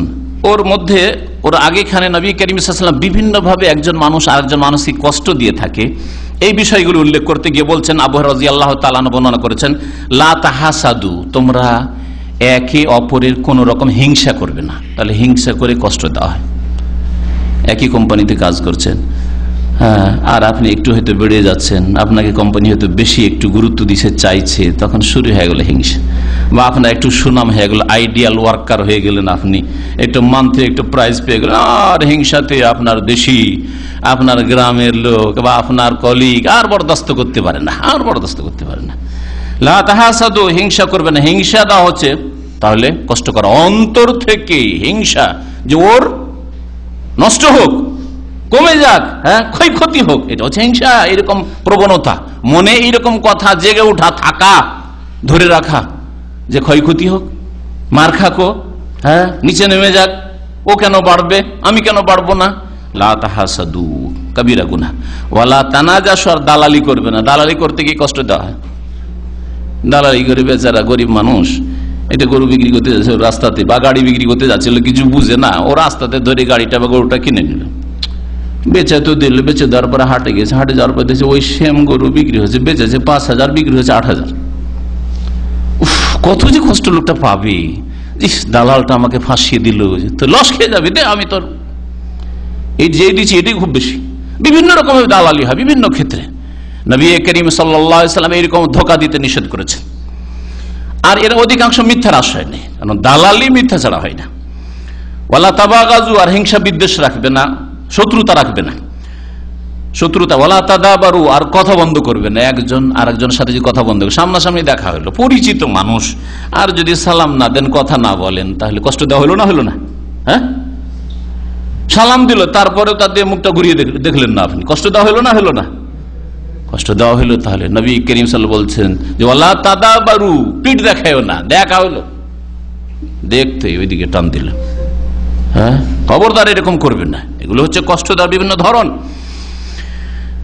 ওয়ালা ইয়াবি বাদুকুম আলা বাই বাদ, একজন কেনা বেচা করতে গিয়ে কথাবার্তা হয়ে গেছে, আর মধ্যখানে ঢুকে পড়লেন, 1000 রিয়ালে কিনে নিয়েছে, আপনি ওকে একটু পরে ডেকে বলছেন তুই বেঁচে দিছিস, বলছে কথাবার্তা হয়ে গেছে, দিতে হবে না, তোকে 1100 দেবো, কথা পাক্কা হয়ে গেছে, নিষেধ। অথবা এর বিপরীত, ওই যে কিনেছে তাকে কি বলছে, কি কিনে ফেলেছে, কত, বলছে 1000, আমি তোমাকে 800 দেবো, 900 দেবো, চলে এসো। এইরকম কখনো যখন কথাবার্তা পাকা হয়ে গেছে, তখন ব্যবসার উপর ব্যবসা শুরু করবে না, কেনার উপর কেনা, বেচার উপর বেচা শুরু করবে না। এইরকমই পয়গামের উপর পয়গাম, প্রস্তাবের উপর প্রস্তাব, কথাবার্তা পাকা হওয়ার পরে, কথা পাকা হয়নি, একটা মেয়ের জন্য একটা ছেলের জন্য ওই দিক থেকে কথা আসছে, আপনি এই দিক থেকে কথা ফেলেন, এই দিক থেকে কথা, অসুবিধা নেই, কথা শুধু পড়েছে, 10টা 50টাই পড়ুক, অসুবিধা নেই, প্রস্তাব। কিন্তু কথা পাক্কা হয়ে গেছে, ওয়াদা হয়ে গেছে, প্রমিস যে হ্যাঁ বিয়ে শাদী হবে, তারপরে বলছে যে কি করলে, দরকার কি, ওর চাইতে ভালো মেয়ে আছে, ওর চাইতে ভালো ছেলে আছে, আপনি যেটা ছেলে চয়েস করেছেন কি চাকরি করে, চাকরি নেই, আমি চাকরিওয়ালা ছেলে দেবো, হ্যাঁ ধনী ছেলে, হ্যাঁ ইত্যাদি ইত্যাদি। কোন বিদেশে থাকে, অনেক টাকা বেতন পায়, কিছু একটা করে বিয়ে ভাঙিয়ে দিলেন, কষ্ট দেওয়া হলো। তাহলে হ্যাঁ, কষ্ট দেওয়ার এগুলো বিভিন্ন ধরন যা মানুষ করে থাকে, নবী করিম সাল্লাল্লাহু আলাইহি ওয়াসাল্লাম নিষেধ করেছেন। ওয়া কুনু ইবাদাল্লাহ ইখওয়ান, আল্লাহর বান্দারা তোমরা ভাই ভাই হয়ে যাও, অন্তর ভাই ভাই হয়ে যাক, কথা ভাই ভাই, ভাই ভাইকে কোনো সময় কষ্ট দিতে চাই না, শুধু ভাই হলে, ভাইয়ের মতো ভাই হলে কখনো কষ্ট দেবে না, ভাইয়ের ভাই হয়ে যাও, মুসলিম ভাই সবচেয়ে বড় ভাই, ভাই হয়ে যাও তোমরা। আল মুসলিম আখুল মুসলিম, নবী সাল্লাল্লাহু আলাইহি ওয়াসাল্লাম মুসলিম মুসলিমের ভাই হয়ে থাকে। লা ইয়াজলিমু, সুতরাং কোনো সময় কষ্ট দেবে না, জুলুম করবে না, ওয়ালা ইয়াখজুলুহু, অপদস্থ করবে না, মানহানি করবে না, ওয়ালা ইয়াহকিরুহু, আর তাকে তুচ্ছ মনে করবে না, তুচ্ছ লোক, গরিব লোক, ওর সাথে খাওয়া যাবে না, ওর সাথে বসা যাবে না, ওর সাথে ওইভাবে হাসি মুখে কথা বলা যাবে না, যেভাবে বিভিন্নভাবে মানুষ মানুষকে তুচ্ছ মনে করে থাকে বা ছোট মনে করে থাকে। নবী করিম সাল্লাল্লাহু আলাইহি ওয়াসাল্লাম বলছেন মানুষের খারাপ হওয়ার জন্য এতটাই যথেষ্ট, বেহাসবে ইমরি মিনাশ শাররি আন ইয়াহকিরা আখাহুল মুসলিম, কোন মুসলিম ভাইকে যদি তুচ্ছ মনে করে, নিজের চাইতে ছোট মনে করে, তো তার মন্দ লোক হওয়ার জন্য এটাই যথেষ্ট। আপনি যদি আপনার যেসব লোকের সাথে পরিচয় আছে, মুসলিম ভাই, যাদের সাথে পরিচয় নেই তো পরিচয় নেই, যাদের সাথে পরিচয় সাধারণত এদের সাথে এরকম ঘটে থাকে। যদি আপনি কাউকে তুচ্ছ মনে করেন, আপনার চাইতে ছোট মনে করেন, তাহলে আপনার মন্দ লোক হওয়ার জন্য এটাই যথেষ্ট, আপনি তাহলে মন্দ লোক। তাহলে এই বিভিন্ন ধরনগুলি বললাম, যে ধরনগুলি হচ্ছে মানুষকে কষ্ট দেওয়ার, মানুষকে কষ্ট দেওয়ার বহু ধরন রয়েছে। এখন আরো কিছু ধরন আপনাদের সামনে পেশ করি। যে কোনো দেশে বা যে কোনো সমাজে দুটো গোষ্ঠী আছে, একটা হচ্ছে শাসক গোষ্ঠী, আর একটা হচ্ছে জনসাধারণ, তাই না, রাজা আর প্রজা, দুটো গোষ্ঠী আছে। দুটো গোষ্ঠীরই কষ্ট দেওয়া সম্পর্কে দুটো হাদিস উল্লেখ করি। শাসক গোষ্ঠী জনসাধারণকে, দেশবাসীকে কষ্ট দেবে না, হারাম যে কোনো শাসক দেশের কোনো মানুষকে, কোনো নাগরিককে কষ্ট দেবে, অথবা কোনো মানুষকে, এমনকি বিদেশি প্রবাসী যাকে অনুমতি দিয়েছে দেশে থাকার, ভিসা দিয়েছে, কষ্ট দেবে, এটা জায়েজ নয়। ওই রকমই কোন জনসাধারণের জন্য, কোন সাধারণ মানুষের জন্য, কোন নাগরিকের জন্য শাসক গোষ্ঠীর কোন কাউকে কষ্ট দেওয়া জায়েজ নাই। এই মর্মে দুটি হাদিস পেশ করে, যেটা ব্যাপক হারে আজকে ছড়িয়ে আছে। একে অপরকে কষ্ট দেওয়ার ক্ষেত্রে লা ইয়ালুনাকুম খাবালা, যেমন আল্লাহ কোরআনে কারীমে উল্লেখ করেছেন। আয়েশা রাদিয়াল্লাহু তাআলা আনহা থেকে বর্ণিত, তিনি বলছেন, কালাত সামি'তু রাসূলুল্লাহ সাল্লাল্লাহু আলাইহি ওয়াসাল্লাম ইয়াকুল, আমি রাসূলুল্লাহ সাল্লাল্লাহু আলাইহি ওয়াসাল্লামকে বলতে শুনেছি, ফি বাইতি হাযা, আমার এই কক্ষে, আমার এই ঘরে বসে বলতে শুনেছি, দোয়া নবী করিম সাল্লাল্লাহু আলাইহি সাল্লামের জালেম শাসকদের বিরুদ্ধে। আল্লাহুম্মা মান ওয়ালিয়া মিন আমরি উম্মতি শাইআন, হে আল্লাহ আমার উম্মতের যেই ব্যক্তি কোনো কিছুর দায়িত্বশীল হবে, ছোট দায়িত্বশীল, চেয়ারম্যান, এমএলএ, এমপি, হ্যাঁ হ্যাঁ, ডিএম, ডিসি, হ্যাঁ এসপি, হ্যাঁ ওসি, যে কোনো দায়িত্বশীল হবে, মন্ত্রী, মিনিস্টার, রাষ্ট্রপতি, রাজা, বাদশাহ, মান ওয়ালিয়া মিন উম্মতি মিন আমরি উম্মতি শাইআন, আমার উম্মতের যে কেউ কোনো কিছুর দায়িত্বশীল হবে, ফাশাক্কা আলাইহিম, অতঃপর দায়িত্বশীল হওয়ার পরে, নেতৃত্ব পাওয়ার পরে জাতির জন্য বা কোন নাগরিকের জন্য, কোন জনসাধারণের জন্য কষ্টের কারণ হবে, যে অমুক চেয়ারম্যানের কারণে ওই গ্রামের লোকটির কষ্ট হলো, ওই চেয়ারম্যান দ্বারা ওই গ্রামের লোকটি ক্ষতিগ্রস্ত হয়েছে, ওই মন্ত্রী ক্ষতি করেছে অমুকের, ওই এমপি অমুকের ক্ষতি করেছে, অমুক ডিএম, ডিসি ওর ক্ষতি করেছে, ফাশাক্কা আলাইহিম, কষ্টের কারণ হলো এই শাসক জনসাধারণ কারোর জন্য কষ্টের কারণ হলো, যে কোনো ভাবে কষ্ট দিক না কেন, হাতের দ্বারা হোক, মুখের দ্বারা হোক, হ্যাঁ ইশারা ইঙ্গিত করে হোক, অসৎ পরামর্শ দিয়ে হোক, কাউকে অবৈধ নির্দেশ দিয়ে হোক, যেইভাবে হোক না কেন, কোন ষড়যন্ত্র করে হোক, জালেমানা কোন নির্দেশ দিয়ে হোক, যেভাবে হোক না কেন, সরাসরি হোক, প্রত্যক্ষ হোক বা পরোক্ষ ভাবে হোক, অনেক সময় পরোক্ষ ভাবে বাহ্যিক কিছু বুঝার নাই, কিন্তু এমন ভাবেও আপনার এটি দিয়েছে যে ওর দ্বারাই ক্ষতিটা হয়েছে, কিন্তু সামনে কিছু বুঝার নেই। ফাশাক্কা আলাইহিম, দেশবাসীর জন্য, নাগরিকের জন্য, জাতির জন্য, আমার উম্মতের জন্য যদি কষ্টের কারণ হয়ে যায় এই শাসকরা, ফাশকুক আলাইহি, তাহলে তুমিও হে আল্লাহ তুমিও তাদেরকে কষ্ট দাও, তুমিও তাদেরকে কষ্ট দাও, আযাব দাও। আল্লাহ যেন ওই রকম শাসকদের ওপর তোমার আযাব নেমে আসে। ফাশকুক আলাইহি ওমান ওয়ালিয়া মিন আমরি উম্মতি শাইআন, আর আমার উম্মতের যেই ব্যক্তি কোনো কিছুর নেতৃত্ব পাবে, দায়িত্ব পাবে, শাইআন সামান্য কিছু, ফোরম্যান, একটা কোম্পানি ফোরম্যান, 5টা লোকের দায়িত্ব, সুপারভাইজার 10-20টা লোকের, হ্যাঁ মুদির, বা আর কিছু হয়েছে, অমুক ম্যানেজার, তমক ম্যানেজার, আছে না পার্সোনাল ম্যানেজার, আই ম্যানেজার, সেই ম্যানেজার, এই হয়েছে, হ্যাঁ ক্লিনারদের ম্যানেজার, আর তারপরে কষ্টের কারণ হয়ে গেল, ও মনে করে যে আমি এখন মোদির ম্যানেজার হয়ে গেছি। যদি কষ্টের কারণ হয় তো আল্লাহ তুমি তাকেও কষ্ট দাও, মানে আযাব দাও। আর যদি কোনো কিছুর দায়িত্বশীল হয়, মালিক হয়, নিচের স্তর থেকে শুরু করে ওপর পর্যন্ত, হ্যাঁ আপনি আপনার বাড়ি থেকে শুরু করেন, তাহলে আপনি শুধু ওই রাষ্ট্রের দিকে দেখতে যান, আপনার বাড়ি থেকে আপনি আপনার স্ত্রী, ছেলে মেয়ের ওলি, মানে দায়িত্বশীল হয়েছেন, হাকিম হয়েছেন, হ্যাঁ অভিভাবক হয়েছেন, নেতা হয়েছেন। আর রিজালু কাওয়ামুন আলান নিসা, ছেলে মেয়ের নাই, বিয়ে করেছেন, আপনার স্ত্রীর আপনি মালিক হয়েছেন। আমার উম্মতের যারা কোন ব্যাপারে কোনো কিছুর মালিক হবে, স্ত্রীর মালিক হয়েছে, ছেলে মেয়েদের মালিক হয়েছে, হ্যাঁ বড় ভাই ছোট ভাইদের মালিক হয়েছে, চাচা এতিমদের মালিক হয়েছে, মামা ওই এতিম ভাগ্নেদের মালিক হয়েছে, ভাগ্নিদের মালিক হয়েছে, যে কোনো ক্ষেত্রে, পারিবারিক ক্ষেত্রে হোক, সামাজিক ক্ষেত্রে হোক, মসজিদের মুতাওয়াল্লি মালিক হয়েছে গ্রামের, অথবা রাষ্ট্রীয় ক্ষেত্রে হোক, যেই ব্যক্তি কোনো কিছুর মালিক হইল আর হয়ে ওখানকার অধীনস্থ লোকদের জন্য কষ্টের কারণ হয়ে গেল, কাউকে কষ্ট দিল, আল্লাহ তুমি তাকেও কষ্ট দাও, তাকেও তুমি আযাব দাও। আর কেউ যদি মালিক হয় কোনো কিছুর, ফারাফাকে বহিমা, তাদের সাথে নম্র ব্যবহার করে, সুবহানাল্লাহ, কত সুন্দর কথা। তাহলে একতরফা কথা নেই শরীয়তে, তাই না? একতরফা কথা নেই যে মন্দ করলেই শুধু শাস্তি দেবেন, আর ভালো করলে আল্লাহ কিছু দেবেন, ভালো করলে ভালো দেবেন আল্লাহ পাক রব্বুল আলামিন।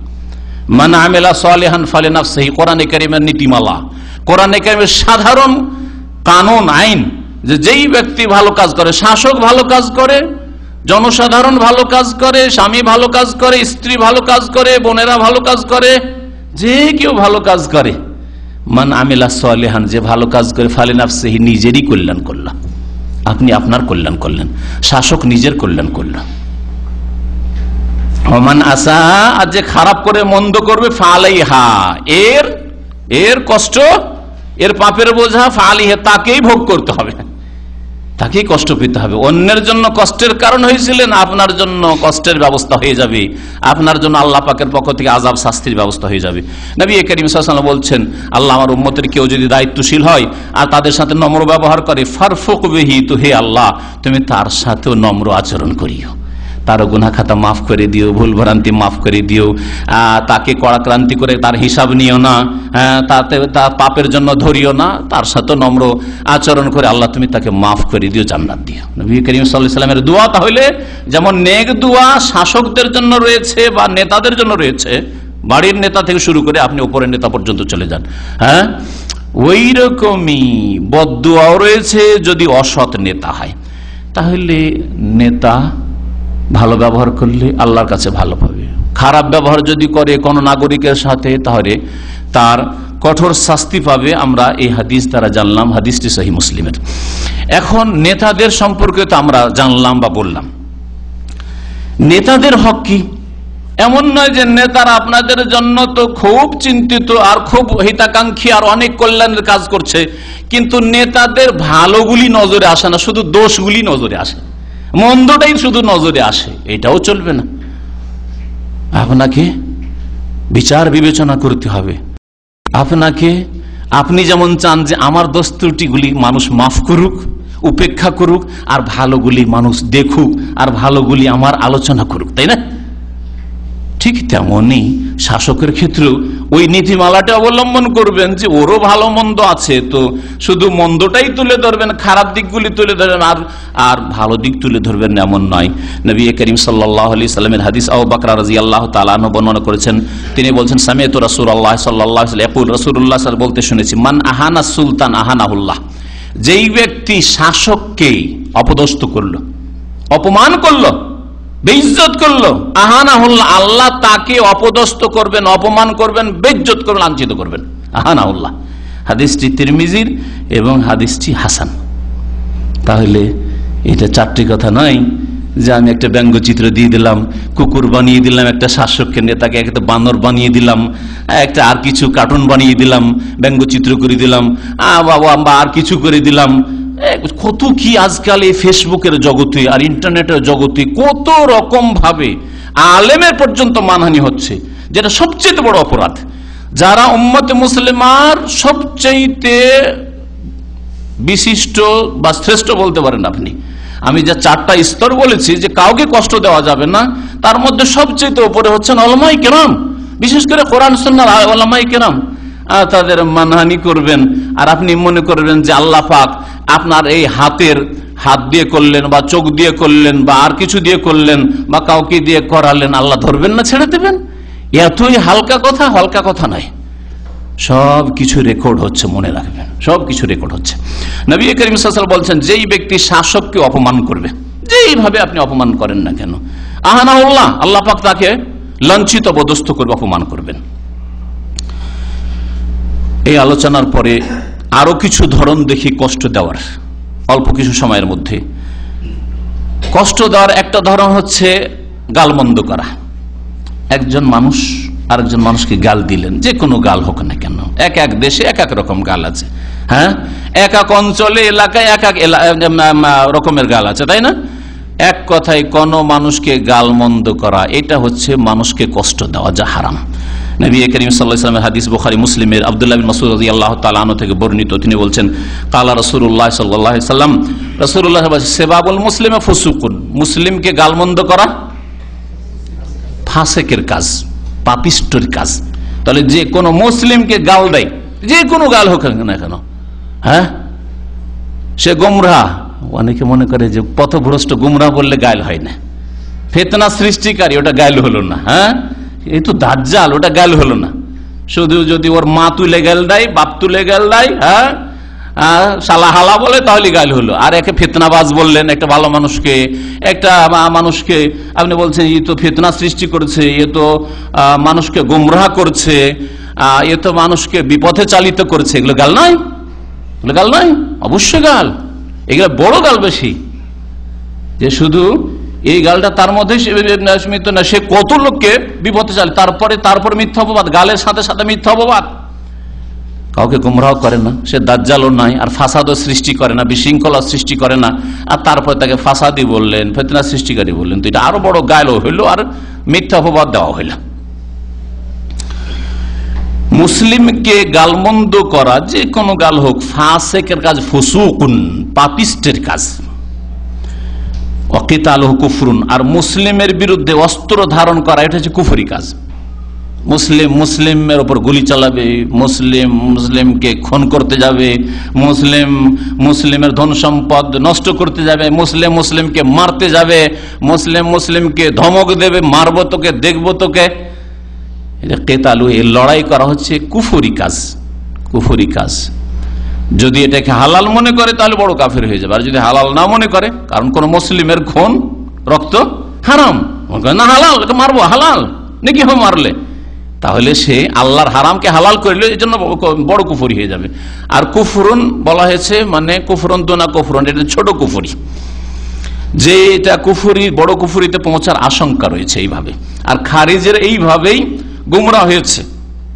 উম্মতের শ্রেষ্ঠ মানুষ আলী কাফের ফতোয়া দিয়ে দিল, মুআবিয়া কাফের ফতোয়া দিল, তার উপর সাহাবীরা যারা আলীর সাথে ছিল, মুআবিয়ার সাথে, সব কাফের হয়ে গেছে। খারিজিরা তো এইভাবে গুমরাহ হয়েছে না, চরমপন্থীরা। তো এইভাবে কোন মুসলিমকে গাল দেওয়া নবী সাল্লাল্লাহু আলাইহি ওয়াসাল্লাম বলছেন ফাসেকের কাজ। আর লড়াই করা, মুসলিমের বিরুদ্ধে পারিবারিক লড়াই হোক, জমি জায়গা নিয়ে লড়াই হোক, আর রাজনীতি নিয়ে লড়াই হোক, ভোট নিয়ে, ইলেকশন নিয়ে লড়াই হোক, গদি নিয়ে লড়াই হোক, আর দুনিয়ার কোন গরজে পয়সার জন্য লড়াই হোক, লড়াই করা হচ্ছে কুফরি কাজ, নবী সাল্লাল্লাহু আলাইহি ওয়াসাল্লাম বলেছেন, বুখারী মুসলিমের হাদিস। আরো শুনেন বিভিন্ন রকমের কষ্ট দেওয়া। আবু যার রাদিয়াল্লাহু তাআলা আনহু থেকে বর্ণিত, তিনি বলছেন যে রাসূলুল্লাহ সাল্লাল্লাহু আলাইহি ওয়াসাল্লাম লা ইয়ারমি রাজুলুন রাজুলান বিল ফিসকি আবিল কুফরি, কোন মানুষ যদি কোন মানুষ বলে তুই ফাসেক, আরে তুই কাফের বা অমুক কাফের হয়ে গেছে, এরকম যদি বলে, ইল্লা ইরতাদ্দাত আলাইহি ইন লাম ইয়াকুন সাহিবুহু কাযালিক, যাকে ফাসেক বলল, কাফের বলল, সে যদি ফাসেক কাফের না হয় তো ওর উপর পাল্টিয়ে চলে আসবে ওইটা, মানে যে বলল সেই ফাসেক হয়ে যাবে, ফাসেক বললে সে নিজে ফাসেক হবে, আর কাফের বললে নিজেই কাফের হয়ে যাবে, উল্টে আঘাত হানবে তার উপর, এই কথাটি। এইভাবে নবী করিম সাল্লাল্লাহু আলাইহি ওয়াসাল্লাম আরো বলেছেন যে যখন কেউ কাউকে কাফের বলে, কোন মুসলিম ভাইকে যদি কাফের বলে, তো জানছে যে আমার মুসলিম, নামাজ পড়ে, শিরক কুফরি করে না, তারপরেও সে যদি কাফের বলে, হ্যাঁ আবেগে কাফের, তারপরে আপনি একজন সাধারণ মানুষ, আপনাকে ফতোয়া দিতে বলেন, ফতোয়া যদি দিতে দেশের ওলামায়ে কেরামরা বসে বলে যে না এর মধ্যে ঈমান ভঙ্গকারী বিষয় পাওয়া গেছে, সেজন্য তারা বলতে পারে, তাই একজন আলেমের বলার অধিকার নেই, সবাই মিলে চিন্তা করে তার বিষয়টিকে স্টাডি করে দেখবে।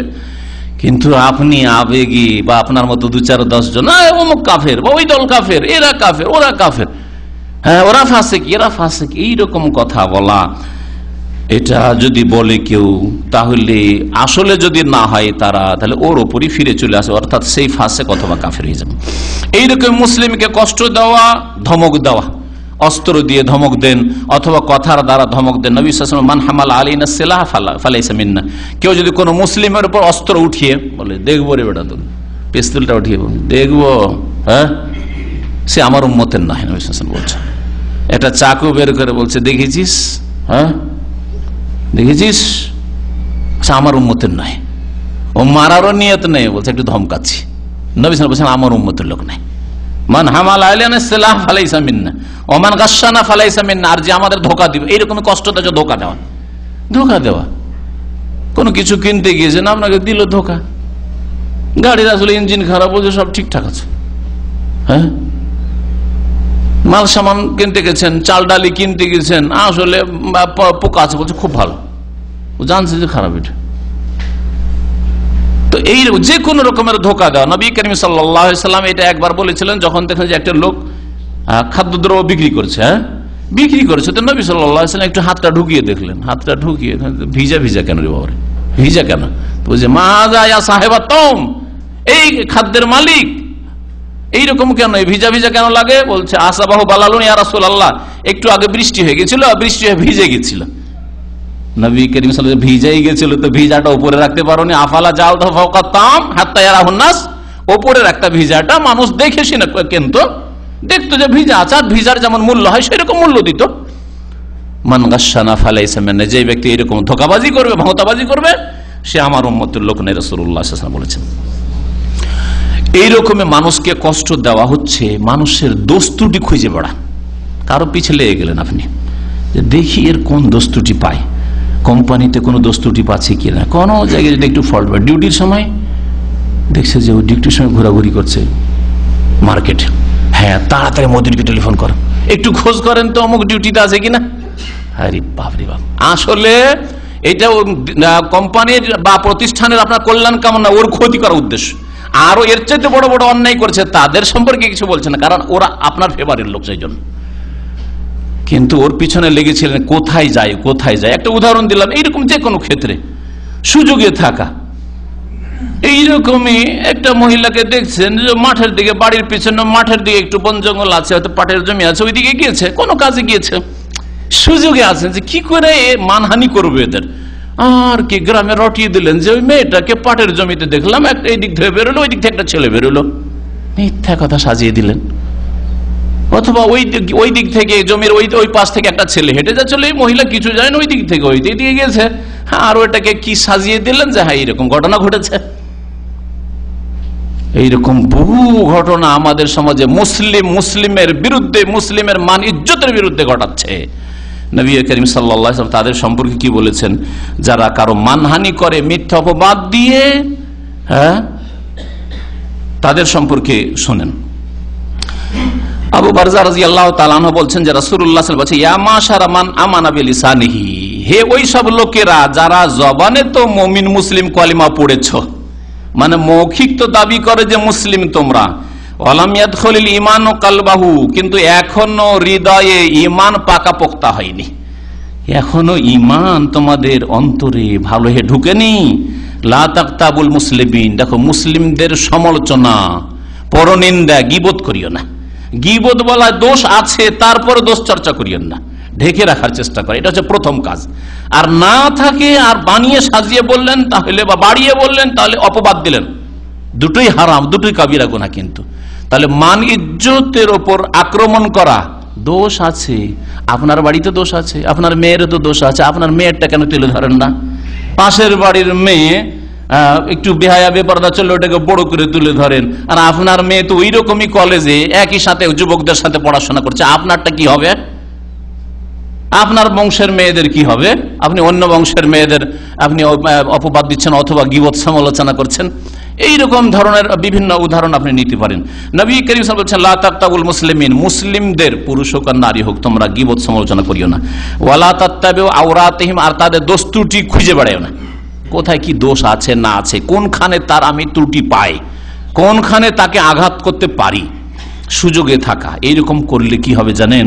ফাইন্নাহু মান ইত্তাবা আওরাতিহিম, যে কোন মুসলিমের দোষ খুঁজে বেড়াবে, যে কিভাবে ডাউন করব, ইয়াত্তাবিল্লাহু আওরাতাহু, আল্লাহ তার দোষগুলি সব তুলে ধরবেন। আল্লাহ কিয়ামতের দিন একটা দোষ লুকিয়ে রাখবেন না, সবগুলি তুলে ধরবেন। ওমান ইয়াত্তাবিল্লাহু আওরাতাহু, দুনিয়ার কথা বলেন, বলছেন আল্লাহ পাক যার দোষ ত্রুটি সবগুলিকে তুলে ধরেন, ইয়াফদাহু ফি বাইতিহি, তাকে আখিরাতের আগে, মওতের আগে তার বাড়িতে বসে আছে আর লাঞ্ছিত অপদস্থ করে ছাড়বেন। মিছিলেও যায়নি, মিটিংও যায়নি, রাজনীতিতেও যায়নি, হয়তো রাস্তায়ও নামেনি, কোনো মেয়ের সাথে অবৈধ সম্পর্ক নেই, কিন্তু কারো মেয়ের ইজ্জত নষ্ট করতে চেয়েছিল, মানহানি করতে চেয়েছিল, মিথ্যা অপবাদ দিতে চেয়েছিল, বাড়িতেই বসে আছে এই অপরাধী, এই অপরাধ করে যে কারো দোষ খুঁজে বেড়াচ্ছিল, কারো মানহানি করার চেষ্টা করেছিল, বাড়িতে আছে। আল্লাহ পাক এমন কোন ছলনাদ করে দেবেন, এমন আল্লাহ পাক রব্বুল আলামিনের কৌশল হবে যে বাড়িতে থেকে লাঞ্ছিত অবদস্থ, ওর উপরে মিথ্যা অপবাদ চলে, মিথ্যা কেস চলে আসলো, কিছুই করেনি হয়তো। এরকম কেস কেন আমার উপর আসলে, আমি তো এটা করিনি। আরে তুমি এর চাইতে বড় অপরাধ করে বসে আছে, কারো উপর এইরকম অন্যায় করেছো, কাউকে কষ্ট দিয়েছো, যার ফলস্বরূপ তুমি বাড়িতে বসে আছো, অথচ তোমার উপর এই বালা মুসিবত কে এসেছে, বিদেশ থেকে গেছেন আর যাওয়ার পরে বাবু বাড়িতে বসে আছেন, একটিও সামাজিক না কোনো অন্যায়ের সাথে সম্পর্ক, না কারো সাথে কোনো ঝগড়া, না বিবাদ, না খুনের সাথে, না জেনার সাথে কোনো সম্পর্ক নেই, আর আপনি কেসে ফেসে গেলেন। আপনি ভাবছেন আমি বা কোন দোষ করলাম, আরে একটু বিদেশ থেকে ছুটিতে এসেছি, আমি কিছুই জানি না।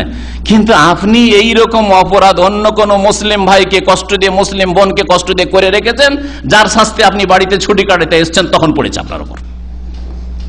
তখন আপনার উপরে আযাব এসছে। মনে রাখবেন নবী করিম সাল্লাল্লাহু আলাইহি সাল্লামের এই ভবিষ্যৎবাণী যে ঘরে বসে থাকলে আল্লাহ লাঞ্ছিত অবদস্থ করে দেবেন। মুসনাদ আহমদ, আবু দাউদের হাদিস, হাদিসটি হচ্ছে হাসান। কোন মুসলিমকে সামান্য কষ্ট দেওয়া ইসলামে জায়েজ নয়। এর একটা উদাহরণ দিচ্ছি। এমন কোনো বড় কষ্টের বিষয় নাই, তারপরেও রাসূলুল্লাহ সাল্লাল্লাহু আলাইহি ওয়াসাল্লাম কত সতর্ক করেছেন। বলছেন, এই মর্মে কয়েকটি হাদিস রয়েছে, একটি হাদিস শুধু বলছি। মসজিদে যাওয়ার ক্ষেত্রে পেঁয়াজ রসুন খেয়ে, মান আকালা সুম ওয়াল বারাস ওয়াল কুররাস, যেই ব্যক্তি রসুন পেঁয়াজ আর এইরকমই রসুন পেঁয়াজের মতো যেগুলি গন্ধওয়ালা জিনিস খাবে, ফালা ইয়াকরুবান্না মসজিদানা, সেজন্য আমাদের মসজিদের কাছেও না আসে। মসজিদে ঢুকা তো দূরের কথা, মসজিদের কাছেও না আসে যেন। অন্য হাদিসে ওয়ালিয়াসাল্লি ফি বাইতি ওয়ালিয়াজলিস ফি বাইতি, বাড়িতে বসে থাকো, জামাতে নামাজ পড়তে আসবে না। জামাতে নামাজ পড়তে আসতে নিষেধ করেছে রাসূলুল্লাহ সাল্লাল্লাহু আলাইহি ওয়াসাল্লাম কাঁচা পেঁয়াজ, কাঁচা রসুন খেয়ে। কাঁচা পেঁয়াজ, কারণ গন্ধ থাকে কাঁচা পেঁয়াজে, কাঁচা রসুনে। এইরকমই কাঁচা যেগুলিতে গন্ধ থাকে, মুখে গন্ধ হয়ে যায় বা শরীরে গন্ধ হয়ে যায়, এইরকম জিনিস খেয়ে মসজিদে আসতে নিষেধ করেছে রাসূলুল্লাহ সাল্লাল্লাহু আলাইহি ওয়াসাল্লাম। কেন? ফাইনাল মালায়েকাতা তাতাআযযা মিম্মা ইয়াতাআযযা মিনহু বানু আদম, কারণ ফেরেশতারা ওইসব জিনিসে কষ্ট পায় যেই জিনিসে কষ্ট পায় আদম সন্তান। যেমন মানুষ কষ্ট পায়, ওই রকমই ওইগুলি জিনিসে কষ্ট পায় কারা? ফেরেশতারা। মসজিদে মুসলিমরাও আছে, মুসল্লিরা, আর অসংখ্য ফেরেশতারাও আছেন। সুতরাং কাঁচা পেঁয়াজ খেয়েছো, কাঁচা রসুন খেয়েছো, ফেরেশতাদের কষ্ট দিতে আসিও না, আর মুসল্লিদেরকে কষ্ট দিতে আসিও না। তাহলে এই সামান্য কষ্ট দেওয়া, অথচ বৃহৎ স্বার্থে আপনি মসজিদে যাচ্ছেন, জামাতে নামাজ পড়া উচিত, মুসলমানদের সাথে নামাজ পড়বো, খুশি করে নামাজ পড়বো, ইমামের পিছনে নামাজ পড়বো, 27 গুণ সওয়াব নেব, জামাতে নামাজ পড়া 27 গুণ সওয়াব নেব বা 25 গুণ। তো তারপরেও নবী সাল্লাল্লাহু আলাইহি ওয়াসাল্লাম বলছেন, খবরদার মসজিদে আসবে না যদি কাঁচা পেঁয়াজ রসুন খেয়ে থাকে। তাহলে এই সামান্য কষ্ট দেওয়া যদি ইসলামে নাজায়েজ হয়, তাহলে এর চাইতে বড় বড় কষ্ট দেওয়া শরীয়তে কত বড় অপরাধ। কষ্ট মানুষ বিভিন্ন রকম ভাবে দিয়ে থাকে, সেগুলি বলে আজকে শেষ করা যাবে না। ইনশাআল্লাহ তাআলা আগামীতে এই বিষয়গুলি নিয়ে আলোচনা করব। কষ্ট দেওয়া, ধন সম্পদের ক্ষেত্রে কষ্ট দেওয়া সম্পর্কে একটু চিন্তা করেন। ধন সম্পদের ক্ষেত্রে কষ্ট দেওয়া যেমন চুরি করা, ডাকাতি করা, ছিনতাই করা, বেঈমানি করা, ধার নিয়ে মেরে খেয়ে নেওয়া, উধাও হয়ে যাওয়া, পরিশোধ না করা, এইরকমই সুদ খাওয়া, ঘুষ খাওয়া, সবগুলি হচ্ছে মানুষকে কষ্ট দেওয়া। তাহলে যে সুদ খায় সে কষ্ট দেয়, যে ঘুষ খায় সে কষ্ট দেয়, যেই ব্যক্তি ধার নেয় টাকা দেয় না, হাত ভারী করে, সে কষ্ট দেয়। যেই ব্যক্তি চুরি করলো, ডাকাতি করলো, ছিনতাই করলো, এইভাবে বেঈমানি করলো, আইল চাপলো, ইত্যাদি বিভিন্ন ভাবে ধন সম্পদ মানুষের আত্মসাৎ করে থাকে। এইরকমই যারা নেতৃত্বে রয়েছে, তারা জনসাধারণের জন্য হক এসেছিল ওপর থেকে, খেতে খেতে খেতে, বিদেশ থেকে টাকা এসেছিল, অনুদান এসেছিল, খেতে খেতে খেতে ওই গ্রামে পৌঁছতে পৌঁছতে এখন 2 কিলো করে চাউল নয় গম পাচ্ছে। আর কোরবানির গোস্ত তো পৌঁছিল না, সৌদি আরব থেকে গেল, মেনা থেকে কোরবানির গোস্ত গ্রামে পৌঁছিল না। কাপড় চোপড় কম্বল যেগুলো এসেছিল ওগুলো থেকে গেল, ওই উপরেই থেকে গেল। আরো যেগুলো বড় বড় জিনিস ছিল টাকা পয়সাও থেকেই গেল ওখানে, বুঝতে পেরেছেন? তো এইভাবে বিভিন্ন রকম ভাবে মানুষকে কষ্ট দিয়ে থাকে। ধন সম্পদের ক্ষেত্রে সংক্ষেপে বললাম। জানের ক্ষেত্রে কারো প্রাণের জন্য ঝুঁকি, আপনি তার প্রাণ নাশ করতে চান, তার জানের ক্ষতি করতে চান, বা মারধর করা, হয়তো মেরে ফেলতে চান না কিন্তু মারধর করলেন, আঘাত করলেন, ইত্যাদি ইত্যাদি, এগুলি তার অন্তর্ভুক্ত। এইরকম মান-ইজ্জতের ক্ষেত্রে অনেক জিনিস আসবে। গীবত, তারপরে চুগলখড়ি করা, সম্পর্ক খারাপ করে দেওয়া, মিথ্যা অপবাদ দেওয়া, এইরকমই অশ্লীল কথাবার্তা বলা, তারপরে শত্রুতা সৃষ্টি করে দেওয়া, বিভিন্ন রকম ভাবে মানহানি করা, ফিতনা ফাসাদ সৃষ্টি করা, তারপরে কারো সম্পর্কে সন্দেহ করা, এমনিতেই সন্দেহের ভিত্তিতে খারাপ মনে করা। রাতের অন্ধকারে কোনো মানুষ উঠেছে, ভেবে নিলেন যে লোকটা খারাপ উদ্দেশ্যে উঠেছে। রাতে একটা মহিলা বেরিয়েছে বাড়ি থেকে, আর রাস্তায় দাঁড়িয়ে আছে, হতে পারে যে অসুস্থ, এমার্জেন্সি, এখন হাসপাতালে যেতে হবে, আর আপনি রাস্তা থেকে মন্তব্য করে দিলেন, এই যে দেখছেন না রাতে 11টা-12টা একটা মহিলা বেরিয়েছে, তো এইসব মহিলা কিন্তু খারাপ, 2 নম্বর মহিলা। আপনার এটা বলার অধিকার কোথায়? আপনি গায়েব জানেন? কখনো জানেন না। তো এইভাবে বহু রকম ভাবে মানুষকে কষ্ট দিয়ে থাকে। সেই কষ্টটা জানতে পারুক আর নয়, অনেক সময় যাকে কষ্ট দিলে হয়তো জানতে পারলো না, কিন্তু তার জন্য কষ্টের কারণ হলো। অনেকে মনে করলো যে এই বাড়ির মহিলাগুলি খারাপ, এই এলাকার মহিলাগুলি খারাপ, এই এলাকাতে সব বাজে মহিলারাই ঘোরাফেরা করে, রাত্রে ভালো কোনো মহিলা এই এলাকায় থাকে না। অনেকে বোরকা পরা মহিলা সম্পর্কে মন্তব্য করে, আজকাল খারাপ মহিলারা না বোরকা পরে থাকে, এসব কথা শোনা যায় ফাসিক লম্পটদের কাছ থেকে। তারপরে কথার দ্বারা কষ্ট দেওয়া, মান ইজ্জত নষ্ট করা, এর একটা উদাহরণ আজকাল হচ্ছে ধার্মিক লোকদেরকে মৌলবাদী বলা, কট্টরপন্থী বলা, মৌলবাদী বলা, মধ্যযুগীয় লোকেরা। এগুলি কুফরি কথা, এগুলি ছোটখাটো কথা না, এগুলি বড়ই কুফরি কথা। এগুলি দিয়ে মানুষকে কষ্ট দিয়ে থাকে। এইরকম বহু কষ্টে মানুষকে দিয়ে থাকে। আল্লাহ পাক রব্বুল আলামিনের কাছে এই সমস্ত কিছু সম্পর্কে জবাবদেহি করতে হবে। এইরকম কুফরির ফতোয়াবাজি করা, যাকে আপনি কাফের বলেন, কোন আলেমকে কাফের বলেন আর কোন শাসককে কাফের বলেন, আপনি যে কাফের বললেন এটা সবচেয়ে বড় কষ্ট দেওয়া। এটা কিন্তু সবচেয়ে বড় কষ্ট দেওয়া, কারণ যাকে কাফের বললেন তার মানে তুই আর ইসলামে নাই, ইসলাম থেকে বেরিয়ে গেছিস, সুতরাং তোর রক্ত হালাল, ঠিক না? মুরতাদ, রক্ত হালাল। তাহলে ওকে ইসলাম থেকে বের করলেন, ও রক্তকে দিলেন হালাল করে, ও রক্ত হালাল, তার জানমালের আর কোন মূল্য আছে? তার মালের আর ধন সম্পদের কোন ধর্ম সম্পদ গানিমাত? তাহলে তোর আউযুবিল্লাহ, কত বড় অপরাধ করি। একটা কথা শুধু, আরে কাফের সব, নাস্তিক কাফের সব, এ হচ্ছে গুমরাহ কাফের, মানুষকে জাতিকে গুমরাহ করছে কাফের। এই একটা কুফরের ফতোয়া কি করলো? ওকে ইসলাম থেকে বের করে দিল, ওর রক্ত হালাল করে দিল, ওর ধন সম্পদ হালাল করে দিল। কত অপরাধ আপনি করলেন, অথচ আল্লাহ তাকে দিন ইসলাম থেকে হয়তো বের করেনি, আল্লাহ তাকে দিন ইসলাম থেকে বের করেনি। আপনার অধিকার কোথায় যে আপনি এই কুফরির ফতোয়াবাজি করবেন? এই মর্মে হাদিস একটা বললাম, এছাড়া অনেকগুলি হাদিস রয়েছে। কষ্ট দেওয়া হচ্ছে বিশেষ করে আশেপাশের লোক, প্রতিবেশীকে কষ্ট দেওয়া।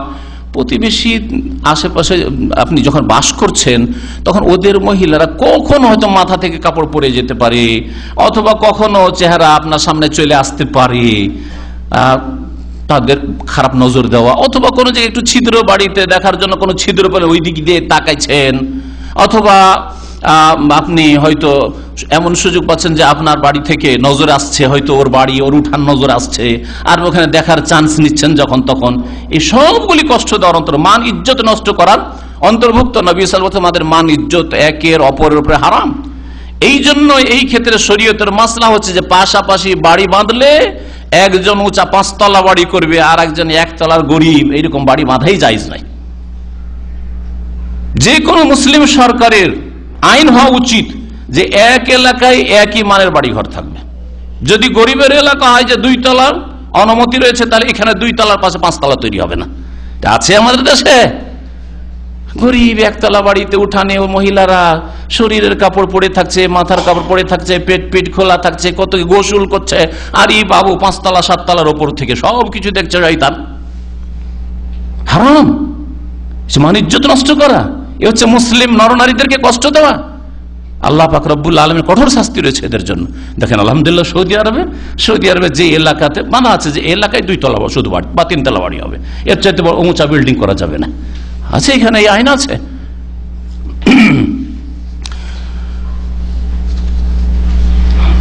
এইরকমই কোন মেয়ের বিবাহ লাগছে কোন জায়গায় আর বিবাহ ভাঙিয়ে দেওয়া, কোন ছেলের বিবাহ লাগছে আর বিবাহ ভাঙিয়ে দেওয়া, এটা হচ্ছে মান ইজ্জত নষ্ট করা, বদনাম করে যেমনই বিয়ে আসে বিয়েটা ভাঙিয়ে দেন। আর এগুলো আমাদের দেশে খুব বেশি হয়। যদি শত্রুতা থাকে, একটু হিংসা থাকে, অথবা বিয়ে দেয়নি, আপনাদের ছেলের সাথেও মেয়েটার বিয়ে দিতে চাইছিলেন আর ওরা হয়তো আপনার ওই বিয়েতে রাজি হইল না, তখন যত আসে, আরে সুযোগ পেলে ওখান থেকে না হয় ওই ছেলেটার টেলিফোন নাম্বার নিয়ে, খবরদার আপনি বিয়ে করবেন না, আমার ওই মেয়ের সাথে কিন্তু আমার সম্পর্ক আছে। 1 নম্বর শয়তান, কোনো সম্পর্ক নেই, ভালো মেয়ে, তারপর এইরকম বহু কথা বলে বিবাহ ভাঙিয়ে থাকে। ছেলের ক্ষেত্রে এরকম করে থাকে, হয়তো ছেলেটাকে চাইছিল কিন্তু ছেলে হয়তো বিয়ে করলো না, অথবা যে কোনো পারিবারিক কোন রকমের হইতে পারে সম্পর্কের অবনতি হইতে পারে, যার ফলে ছেলের বিয়ে ভাঙানো হোক অথবা মেয়ের বিয়ে ভাঙানো হোক, যদি শরীয়ত সম্মত বৈধতা না থাকে, কোনো কারণ না পাওয়া যায় বৈধ করার জন্য, ইমাম নববী রাহমাতুল্লাহ আলাইহি বলেছেন যে হয়তো মদখোর, মুশরিক, চরিত্রহীন, লুচ্চা, লম্পট, খুনি, তাহলে এইরকম যদি খারাপ বেনামাজি বেদিন তাহলে এগুলি বলবেন, কিন্তু এমনিতে না না না না এই ছেলেটা পুরুষত্ব দুর্বল, এর পরিবার ভালো না, এর মা ভালো না, এর ভাষা খুব খারাপ, এদের বংশ খুব খারাপ, অথচ এগুলির কোনো অস্তিত্ব নয়। এরকম প্রতিটি বংশে আছে, প্রতিটা ঘরে এরকম কিছু দোষ আছে। তো বিবাহ ভাঙানো এটা হচ্ছে মানুষের মান ইজ্জতের উপর হামলা করা, যেটা মুসলিমকে কষ্ট দেওয়ার, যার জন্য কঠোর শাস্তি রয়েছে। আর এই মর্মেও কোরআন এবং হাদিসের দলিল প্রমাণ রয়েছে। এইরকমই কোরআন এবং হাদিসের দায়ী যারা, ওলামা যারা, আলেমে দ্বীন, তাদের ইজ্জত আবরু নিয়ে খেলা করা, তাদের ভুল ত্রুটিকে বড় করে তুলে ধরা, কিছু একটু পেলেই হইল, সুযোগ একটু পেলেই হইল, মিথ্যা কিছু সাজিয়ে কিছু হাকিকত থাকতে পারে, তারাও ফেরেশতা নাই, দোষ থাকতে পারে, ওই কিছু দোষকে তুলে ওগুলো চর্চা করা। যদি আপনি অতই কল্যাণকামী আর তার ব্যক্তি জীবনের ভুল, সে কাউকে গুমরাহ করে না, তাহলে তাকে গিয়ে বলেন। যদি দেখেন যে কোনো আলেম তার টাকনার নিচে কাপড়, তো সরাসরি তাকে গিয়ে বলতে পারেন না। যদি কোন আলেমকে দেখেন যে ফজর নামাজে আসে না, তো লোকজনের মাঝে বলে পড়াবেন, লোকজনের মাঝে না, এতে কোনো ফায়দা নেই, কিন্তু ওকে বলেন যে ভাই আপনার মসজিদে তো আপনাকে দেখতে পাই না, আপনি কোন মসজিদে নামাজ পড়েন, আপনি বলেন, তো চমকে উঠবে যেটা, তাহলে তো আমার মসজিদে নিয়মিত নামাজ পড়েন, আমার 2-4-5 দিন হয়তো আমাকে দেখতে পাইনি, তারপরে হয়তো আমাকে জিজ্ঞেস করছে। তো আপনি ইসলামের চেষ্টা করেন, কিন্তু আপনি এসব কথাকে তুলে ধরে এইরকমই যে কোনো কারণে হোক, কিছু হয়তো ওর মধ্যে দোষ আছে অথবা নাই, যদি দোষ নেই আর বর্ণনা করেন তাহলে মিথ্যা অপবাদ দিলেন, যেটা কাবিরা গুনাহ বহতান। আর যদি দোষ থাকে আর বয়ান করেন অথচ তার সংশোধনের উদ্দেশ্য আপনার নয়, সংশোধন হলে তাকে সামনে আপনি বলতেন এমন ভাবে যাতে সংশোধন হয়, হিতাকাঙ্ক্ষী হইতেন তার, তাও করলেন না, লোক সমাজে বলে বেড়াচ্ছেন, তাহলে আপনি গীবত করলেন, তাও কাবিরা গুনাহ। আপনি মৃত ভাইয়ের গোশত খেন, মরা লোককে কেটে কেটে যদি খান, কিছু বলতে পারবে? লাশ কথা বলতে পারেন। ওই রকমই লোকটা সামনে নেই আর ওর সম্পর্কে আপনি বলছেন, ও তো কিছু বলতে পারছেন না। আপনার যদি কথাগুলি মিথ্যা হয় তো প্রতিবাদ করতো, তাও করতে পারছে না। আর যদি আসলে হয় তাহলে সে বলবে ভাই ভুল হয়েছে, আমি আর এরকম করবো না, তাও তো সংশোধন তো হইল না। তো চোখের আড়ালে কারো দোষ চর্চা করা, গীবত করে ব্যক্তি জীবনের ভুল, তার পারিবারিক ভুল, সেই ভুল দিয়ে উম্মতের ক্ষতি হয় না, জাতির ক্ষতি, কাউকে শিরকের দিকে নিয়ে যায় না, বিদআতের দিকে নিয়ে যায় না, কাউকে গোমরাহ করে না, গোমরাহের কোনো ফতোয়াও দেয় না, তাহলে তাদের সম্পর্কে এই লোক আলোচনা করা, বিশেষ করে আলেমদের মান ইজ্জত নিয়ে খেলা করলে দিন দুনিয়া দুটোই ধ্বংস হয়।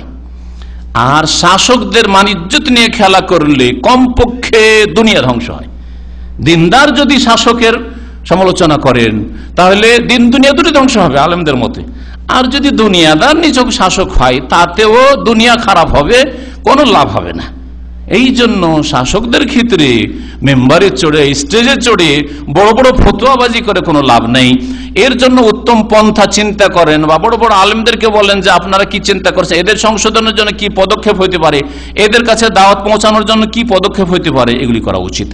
যেসব কষ্ট মানুষ দিয়ে থাকে তার মধ্যে কষ্ট হচ্ছে দুর্বলকে কষ্ট দেওয়া, দুর্বল, ইয়েতিম, বিধবা, অসহায়, গোলাম, চাকর, নকর, স্ত্রী দুর্বল, তারপরে আপনার যারা মজুর আপনার বাড়িতে খেটেছে, শ্রমিক বা লেবার, যারা প্রবাসী বিদেশে এসছেন কাজ করছেন আর কোম্পানির পক্ষ থেকে জুলম অত্যাচার হচ্ছে, বিভিন্নভাবে কষ্ট, এগুলি হচ্ছে মুসলিমকে কষ্ট দেওয়া। নবী করিম সাল্লাল্লাহু আলাইহি সাল্লামের এই মর্মে একটি হাদিস শুনিয়েই শেষ করব হয়তো। নবী করিম সাল্লাল্লাহু আলাইহি সাল্লাম থেকে বর্ণনা করেছেন আবু হুরায়রা রাদিয়াল্লাহু তাআলা, সহিহ বুখারীর হাদিস, ক্বাল আল্লাহু তাআলা, আল্লাহ পাক বলছেন হাদিসে কুদসি, সালাসাতুন আনা খাসমুহুম ইয়াউমাল কিয়ামাহ, 3 প্রকারের লোক আছে যাদের বিরুদ্ধে আমি কিয়ামতের দিন বাদী হব। বাদী, আসামি কি হবে? ওই 3 শ্রেণীর লোক। আর বাদী কে? হ্যাঁ, যেমন গভর্নমেন্টবাদী কেস বলেন আমাদের দেশে, এটা আল্লাহবাদী কেস। ওই লোককে আদালতে আল্লাহর কাছে দরখাস্ত করতে হবে না, আল্লাহ পাক বলবেন ধরে নেয় ওকে, ওর বিচার আমি চাই, ওর বিচার আমি চাই। 3 শ্রেণীর লোক আছে। নবী করিম সাল্লাল্লাহু আলাইহি ওয়াসাল্লাম বলছেন আল্লাহ পাক তাদের বাদী হবেন। এক লোক হচ্ছে রাজুলুন আতাবি সুম্মা গাদারা, আমার নাম দিয়ে সে ওয়াদা প্রতিষ্ঠা, আল্লাহর শপথ করে বলছি ভাই তোর টাকা 1 পয়সা মেরে খাবো না, তুই কিছু ধার দে ভাই, আমাকে রক্ষা কর, একটু আমাকে সাহায্য কর। আল্লাহর দোহাই দিয়ে আল্লাহর নাম নিয়ে ওয়াদা করলো, সুম্মা গাদারা, তারপরে বিশ্বাসঘাতকতা করলো, টাকা পয়সার ক্ষেত্রে হোক আর জানমালের ক্ষেত্রে হোক। অনেক সময় ধোকা দিয়ে রাত্রে ডাকছে, বন্ধু চল অমুক জায়গায় যাবো, একটু রাত্রে চল, কিন্তু আসলে খুন করবে, ও যেতে চায় না। বলছে আল্লাহর কসম করে বলছি, আল্লাহর দোহাইতে বলছি, তুই কোনো চিন্তা করিস না, আমি তো আছি তোর সাথে। না, আসলে ষড়যন্ত্র করে নিয়ে যাচ্ছে। এইরকম যারা গাদ্দারি করে বিশ্বাসঘাতকতা করবে তাদের বিরুদ্ধে আল্লাহ পাক স্বয়ং বাদী হবেন। ওয়ারাজুলুন বাহুরান ফাআকালা সামানার, কোন মানুষ এটা স্বাধীন মানুষকে ধরে নিল, আর ধরে নিয়ে তাকে কীটদাস বানিয়ে তাকে কোথায় বিক্রি করে দিল, পাচার করে দিল। আফ্রিকা থেকে কালো মানুষদেরকে ধরে নিয়ে গিয়ে আমেরিকাতে পাচার করে দিয়ে সবগুলিকে দাস দাসীতে পরিণত করলো, হাজার হাজার লক্ষ লক্ষ। আজকে যে আমেরিকাতে কালোগুলি পাওয়া যায়, কোথা থেকে আমেরিকাতে কালোগুলি আসলো? ইতিহাস কি শুনেছেন, পড়েছেন? জি হ্যাঁ, আফ্রিকান বন জঙ্গল থেকে মানুষদেরকে জবরদস্তি করে শিপে উঠিয়ে দিয়ে আর সবকে নিয়ে গিয়ে এগুলোকে দাস দাসীতে পরিণত করলো। আল্লাহ পাক রব্বুল কখনো মাফ করবেন না, সে মুসলিম করুক অথবা অমুসলিম করুক, আল্লাহ পাক স্বয়ং বাদী হবেন। কোন স্বাধীন মানুষকে কেউ যদি কীটদাস বানিয়ে নেয়, চাকর বানিয়ে নেয়। তৃতীয় লোক, সে হচ্ছে ইস্তাজার আজিরান, একটা শ্রমিক রাখলো, মজদুর রাখলো বা চাকর রাখলো, লেবার নিয়ে আর কাজ পুরা করিয়ে নিল। কন্ট্রাক্ট 2 বছর ছিল, হয়ে গেল, 1 বছর ছিল, হয়ে গেল, অথবা একদিনের জন্য 100 রিয়াল দিব কথা চুক্তি ছিল, হয়ে গেল। কাজটা সন্ধ্যাবেলা যখন শেষ হয়ে গেল, বলছে যে আজকে টাকা পয়সা নাইব, পরে দেব। ওয়ালাম ইউতি উজুরাহু, আর পারিশ্রমিক দিল না। অথচ রাসূলুল্লাহ সাল্লাল্লাহু আলাইহি ওয়াসাল্লাম বলেছেন, ইবনে মাজার হাদিস, যে ঘাম শুকাবার আগে শ্রমিককে তার পারিশ্রমিক দিয়ে দাও। মেহনত করেছে, সাথে সাথে পয়সা দিয়ে দাও, সাথে সাথে পয়সা দিয়ে দাও। পয়সা দিল না, মাসের পর মাস চলে যাচ্ছে, বেতন দিচ্ছে না। হ্যাঁ, শ্রমিক কাজ করে 2-4-10 দিন হয়ে যাচ্ছে, প্রতিদিন নিয়ে যায়, আর ছেলে মেয়েদের জন্য চাল ডাল কিনে নিয়ে গিয়ে তরি তরকারি নিয়ে গিয়ে খাওয়ায়, আর ওকে পয়সা দিচ্ছে না শ্রমিকের। এইরকম লোক জালেম যারা কষ্ট দিয়ে থাকে গরিব দুর্বলদেরকে, তাদের বিরুদ্ধে আল্লাহ পাক স্বয়ং বাদী হবেন।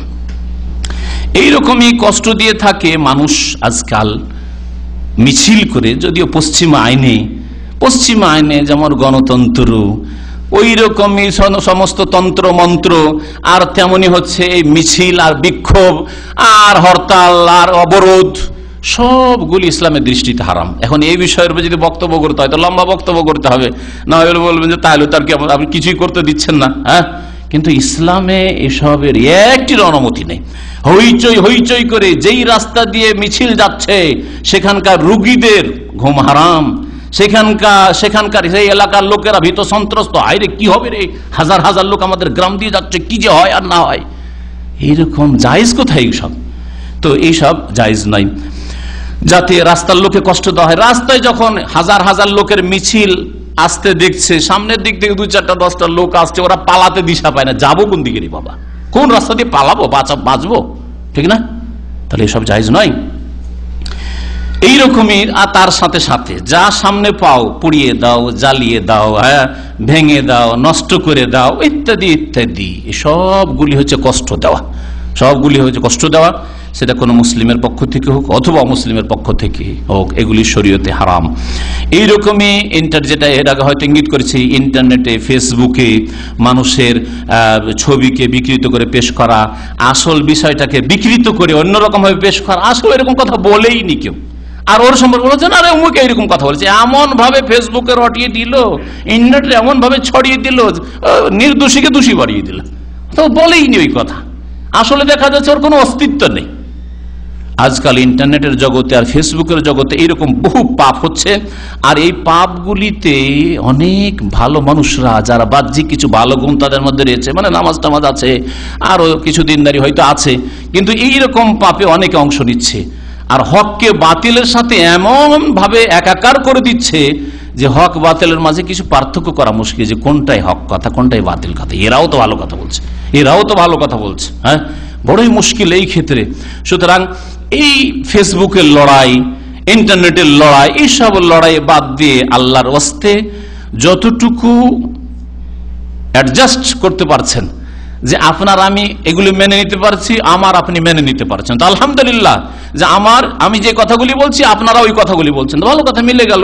আর যেই কথাগুলিতে দ্বিমত হচ্ছে, আপনার কথা আমি মেনে নিতে পারছি না, আমার কথা আপনি মেনে নিতে পারছেন না, ওই ক্ষেত্রে মনে করেন যে আমার মুসলিম ভাই দৃষ্টিভঙ্গির পার্থক্য, তাদের ফতোয়া হয়তো ওই রকমই, আল্লাহ পাক তাদেরও মাফ করেন, ভুল ভ্রান্তি হইতে পারে, যেমন আমাদেরও ভুল ভ্রান্তি হইতে পারে, ওদের যেমন ভুল ভ্রান্তি হচ্ছে বা হয়েছে আমাদেরও তো হইতে পারে, ও আমরা যেমন মানুষ তারাও তো মানুষ, তাদের ভুলগুলিকে বড় বড় হাইলাইট করে আপনি তুলে ধরবেন আর বড় মানে বানিয়ে দেবেন, আর আপনাদের ভুলগুলি কোনো ভুল নয়, আপনাদের অনুসারীদের ভুলগুলি কোনো ভুল নয়, এইরকম যাতে না হয়। বিশেষ করে আহলে সুন্নাত ওয়াল জামাতের মধ্যে যদি এরকম হয়, একই আকীদার লোক, সবাই বলছে আহলে সুন্নাত ওয়াল জামাত, সবাই বলছে কোরআনে হাদিস, সবাই বলছে ওহী মানি, সবাই বলছে আমরা ঐক্য চাই, আর ফেসবুকে যুদ্ধ, ইন্টারনেটে যুদ্ধ, প্রচার মাধ্যমে যুদ্ধ, আর এই মানসিক যুদ্ধ, টেনশন, শীতল যুদ্ধ, এই শীতল যুদ্ধে লিপ্ত হবেন না, আর এইরকম ভাবে ফিতনা সৃষ্টি করবেন না।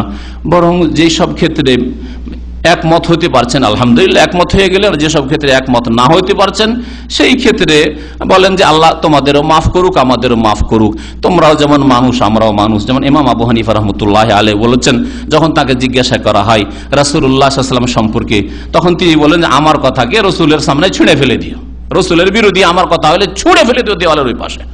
জিজ্ঞাসা করা হলো তাকে, তাহলে সাহাবীর কথার বিপরীত যদি আপনার কথা হয়, তখন তিনি বলেছিলেন যে সাহাবীর কথার সামনে আমার কথাকে ছুঁড়ে দেওয়ালের ওই পাশে ফেলে দিও, কারণ আমি সাহাবীর পায়ের মর্যাদার কাছে যেতে পারবো না। যখন তাকে বলা হলো যে আপনার কথা যদি তাবেঈনদের কথার সাইয়েদে মুসাইয়্যিব, জুহরি, হাসান বাসরি ওদের কথার বিপরীত হয়, তখন তিনি বলেছিলেন হুম রেজাল না হন রেজাল, ওরাও মানুষ আর আমিও মানুষ, সুতরাং আমার যেমন ভুল হইতে পারে ওদেরও ভুল হইতে পারে, ওনাদের যেমন ভুল হইতে পারে আমারও ভুল হইতে পারে।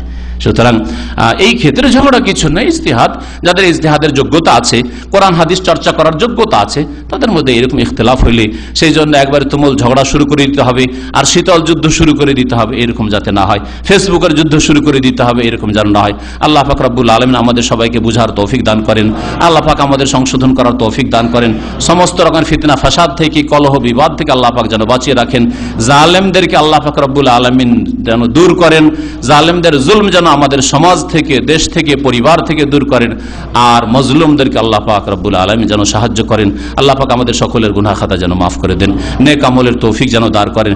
দুনিয়াতে আল্লাহ পাক সমস্ত বালা মুসিবত থেকে, বিপদ আপদ থেকে, ফিতনা ফাসাদ থেকে আল্লাহ পাক যেন আমাদের রক্ষা করেন, বাঁচিয়ে রাখেন, আর আমাদের ঈমানের হেফাজতের আল্লাহ পাক যেন তৌফিক দান করেন। আল্লাহ পাক রব্বুল আলামিন আখিরাতে আমাদের সকল মুমিন মুসলিমদেরকে জান্নাতুল ফিরদৌস যেন দান করেন, তাওহীদের উপর থেকে আল্লাহ পাক যেন আমাদের উপর রহম করেন, আর আমাদেরকে আল্লাহ পাক রব্বুল আলামিন যেন জান্নাত নসিব করেন। সুবহান রাব্বিকা রাব্বিল ইজ্জাতি আম্মা ইয়াসিফুন ওয়া সালামুন আলাল মুরসালিন ওয়ালহামদুলিল্লাহি রাব্বিল আলামিন। এক ভাই, দিনী ভাই, দোয়া চেয়েছেন, স্টক করেছেন, আল্লাহ পাক রব্বুল শেফা দান করেন, সুস্থতা দান করেন, আল্লাহ পাক যেন বালা মুসিবত দূর করেন। আজকাল কষ্ট দেওয়ার আরেকটা ধরন হচ্ছে টেলিফোনে, মোবাইলে কষ্ট দেওয়া। মোবাইলে কষ্ট দেওয়া, আপনি মোবাইল যদি রাত্রে সাইলেন্ট না করেন, রাত 3টার সময় কল চলে আসে, 2টার সময় কল চলে আসে, 12টার সময় কল চলে আসে। যদি পুরুষকেও কল দেয়, মহিলাকে কল দেয়, তবু এই সময়গুলিতে, ঘুমের সময়, যেই দেশে যেই সময়টা ঘুমের নিদ্রার সময়, বিশ্রামের সময়, সেই সময়ে কাউকে কল দেওয়া এটাও কষ্ট দেওয়ার অন্তর্ভুক্ত। আপনাকে চিন্তা করে নিতে হবে যে লোকটাকে টেলিফোন করেছি, ওর কি এটা বিশ্রামের সময়? হ্যাঁ, এটা কি সেই তার ঘুমাবার সময়? রাত 12টা, 1টা, 2টো, 3টা, এটা আপনার টেলিফোনের সময় নেই। আর তারপর এর চেয়ে বড় অন্যায় কষ্ট দেওয়া হচ্ছে যে মহিলার আওয়াজ পেয়ে গেলে একবার নয় বারবার কল করার চেষ্টা করা, কল করা। পুরুষ লোক উঠালে কোনো উত্তর নেই, ধরে আছে, না ছেড়ে দিচ্ছে। আর যদি মহিলা ওঠাই তখন বিভিন্ন রকম কথা বলা শুরু করছে। এইরকম শয়তানি কাফের, বেদিন, মুশরিকরাই শুধু করছেন না, মুসলিম সমাজের যুবক যুবতীরা কোন সময় হয়তো যুবতী টেলিফোন করছে, ও স্বীকার করার চেষ্টা করছে কোন যুবককে, কোন সময় যুবক টেলিফোন করছে, কোন যুবতী স্বীকার করার চেষ্টা করছে। আর যদি এইরকম পেয়ে যায় তো বারবার বিরক্ত করা শুরু করে। এগুলি হচ্ছে মুমিন ভাইয়ের ইজ্জত নিয়ে খেলা করা, মুমিন বোনের ইজ্জত নষ্ট করার চেষ্টা করা। আল্লাহ পাক রব্বুল আলামিন যেন এরকম সমস্ত ফিতনা থেকে আর মুমিন মুমিনাতকে কষ্ট দেওয়া থেকে আমাদের সকলকে বাঁচিয়ে রাখেন, আর অন্তরকে যেন আমাদের সোজা রাখেন, অন্তরকে হেদায়েতের পর আল্লাহ যেন আমাদের বাঁকা না করে দেন। রব্বানা লা তুযিগ কুলুবানা বা'দা ইয হাদাইতানা ওয়া হাব লানা মিন লাদুনকা রাহমাতান ইন্নাকা আনতাল ওয়াহ্হাব। খারাপ রিংটোন দিয়ে কষ্ট দেওয়া, এটাও এক ধরনের কষ্ট দেওয়া। মিউজিক রাখা, মসজিদে মুসল্লিদেরকে কষ্ট দেওয়া, ইসলামিক অনুষ্ঠানে কষ্ট দেওয়া, এমনি নিজের ছেলে মেয়েকে কষ্ট দেওয়া। জিন শয়তান আসবে আপনার বাড়িতে, মিউজিক টোন বাজবে আপনার মোবাইলে, জিন শয়তান আপনার বাড়িতে এসে আড্ডা করবে, ক্ষয়ক্ষতি করবে। সুতরাং আপনি ছেলে মেয়েদের কষ্ট দিচ্ছেন। আপনি বিড়ি সিগারেট খাওয়া, এটাও একটা কষ্ট দেওয়া, এক ধরনের কষ্ট দেওয়া। আপনি নিজেকেও কষ্ট দিচ্ছেন, নিজের স্ত্রীকে কষ্ট দিচ্ছেন। আপনার স্ত্রী আপনার কাছে মুখটা নিয়ে যেতে পারে না, কারণ বিড়ি সিগারেট খাওয়া অভ্যস্ত না। আপনার ছেলে মেয়েরা খুব কষ্ট লাগে, আর ক্ষতিও, শারীরিক স্বাস্থ্যের খুব ক্ষতিও হচ্ছে। ধীরে ধীরে হয়তো সিগারেট খোর বাপ, সেই জন্য হয়তো ছেলে মেয়েদের বা বিবির অভ্যাস হয়ে গেছে, কিন্তু তাদের স্বাস্থ্য নষ্ট করছেন, তাদের ক্ষয়ক্ষতি করছেন, কষ্ট দিচ্ছেন, এগুলোরও জবাবদাহি করতে হবে আপনাকে।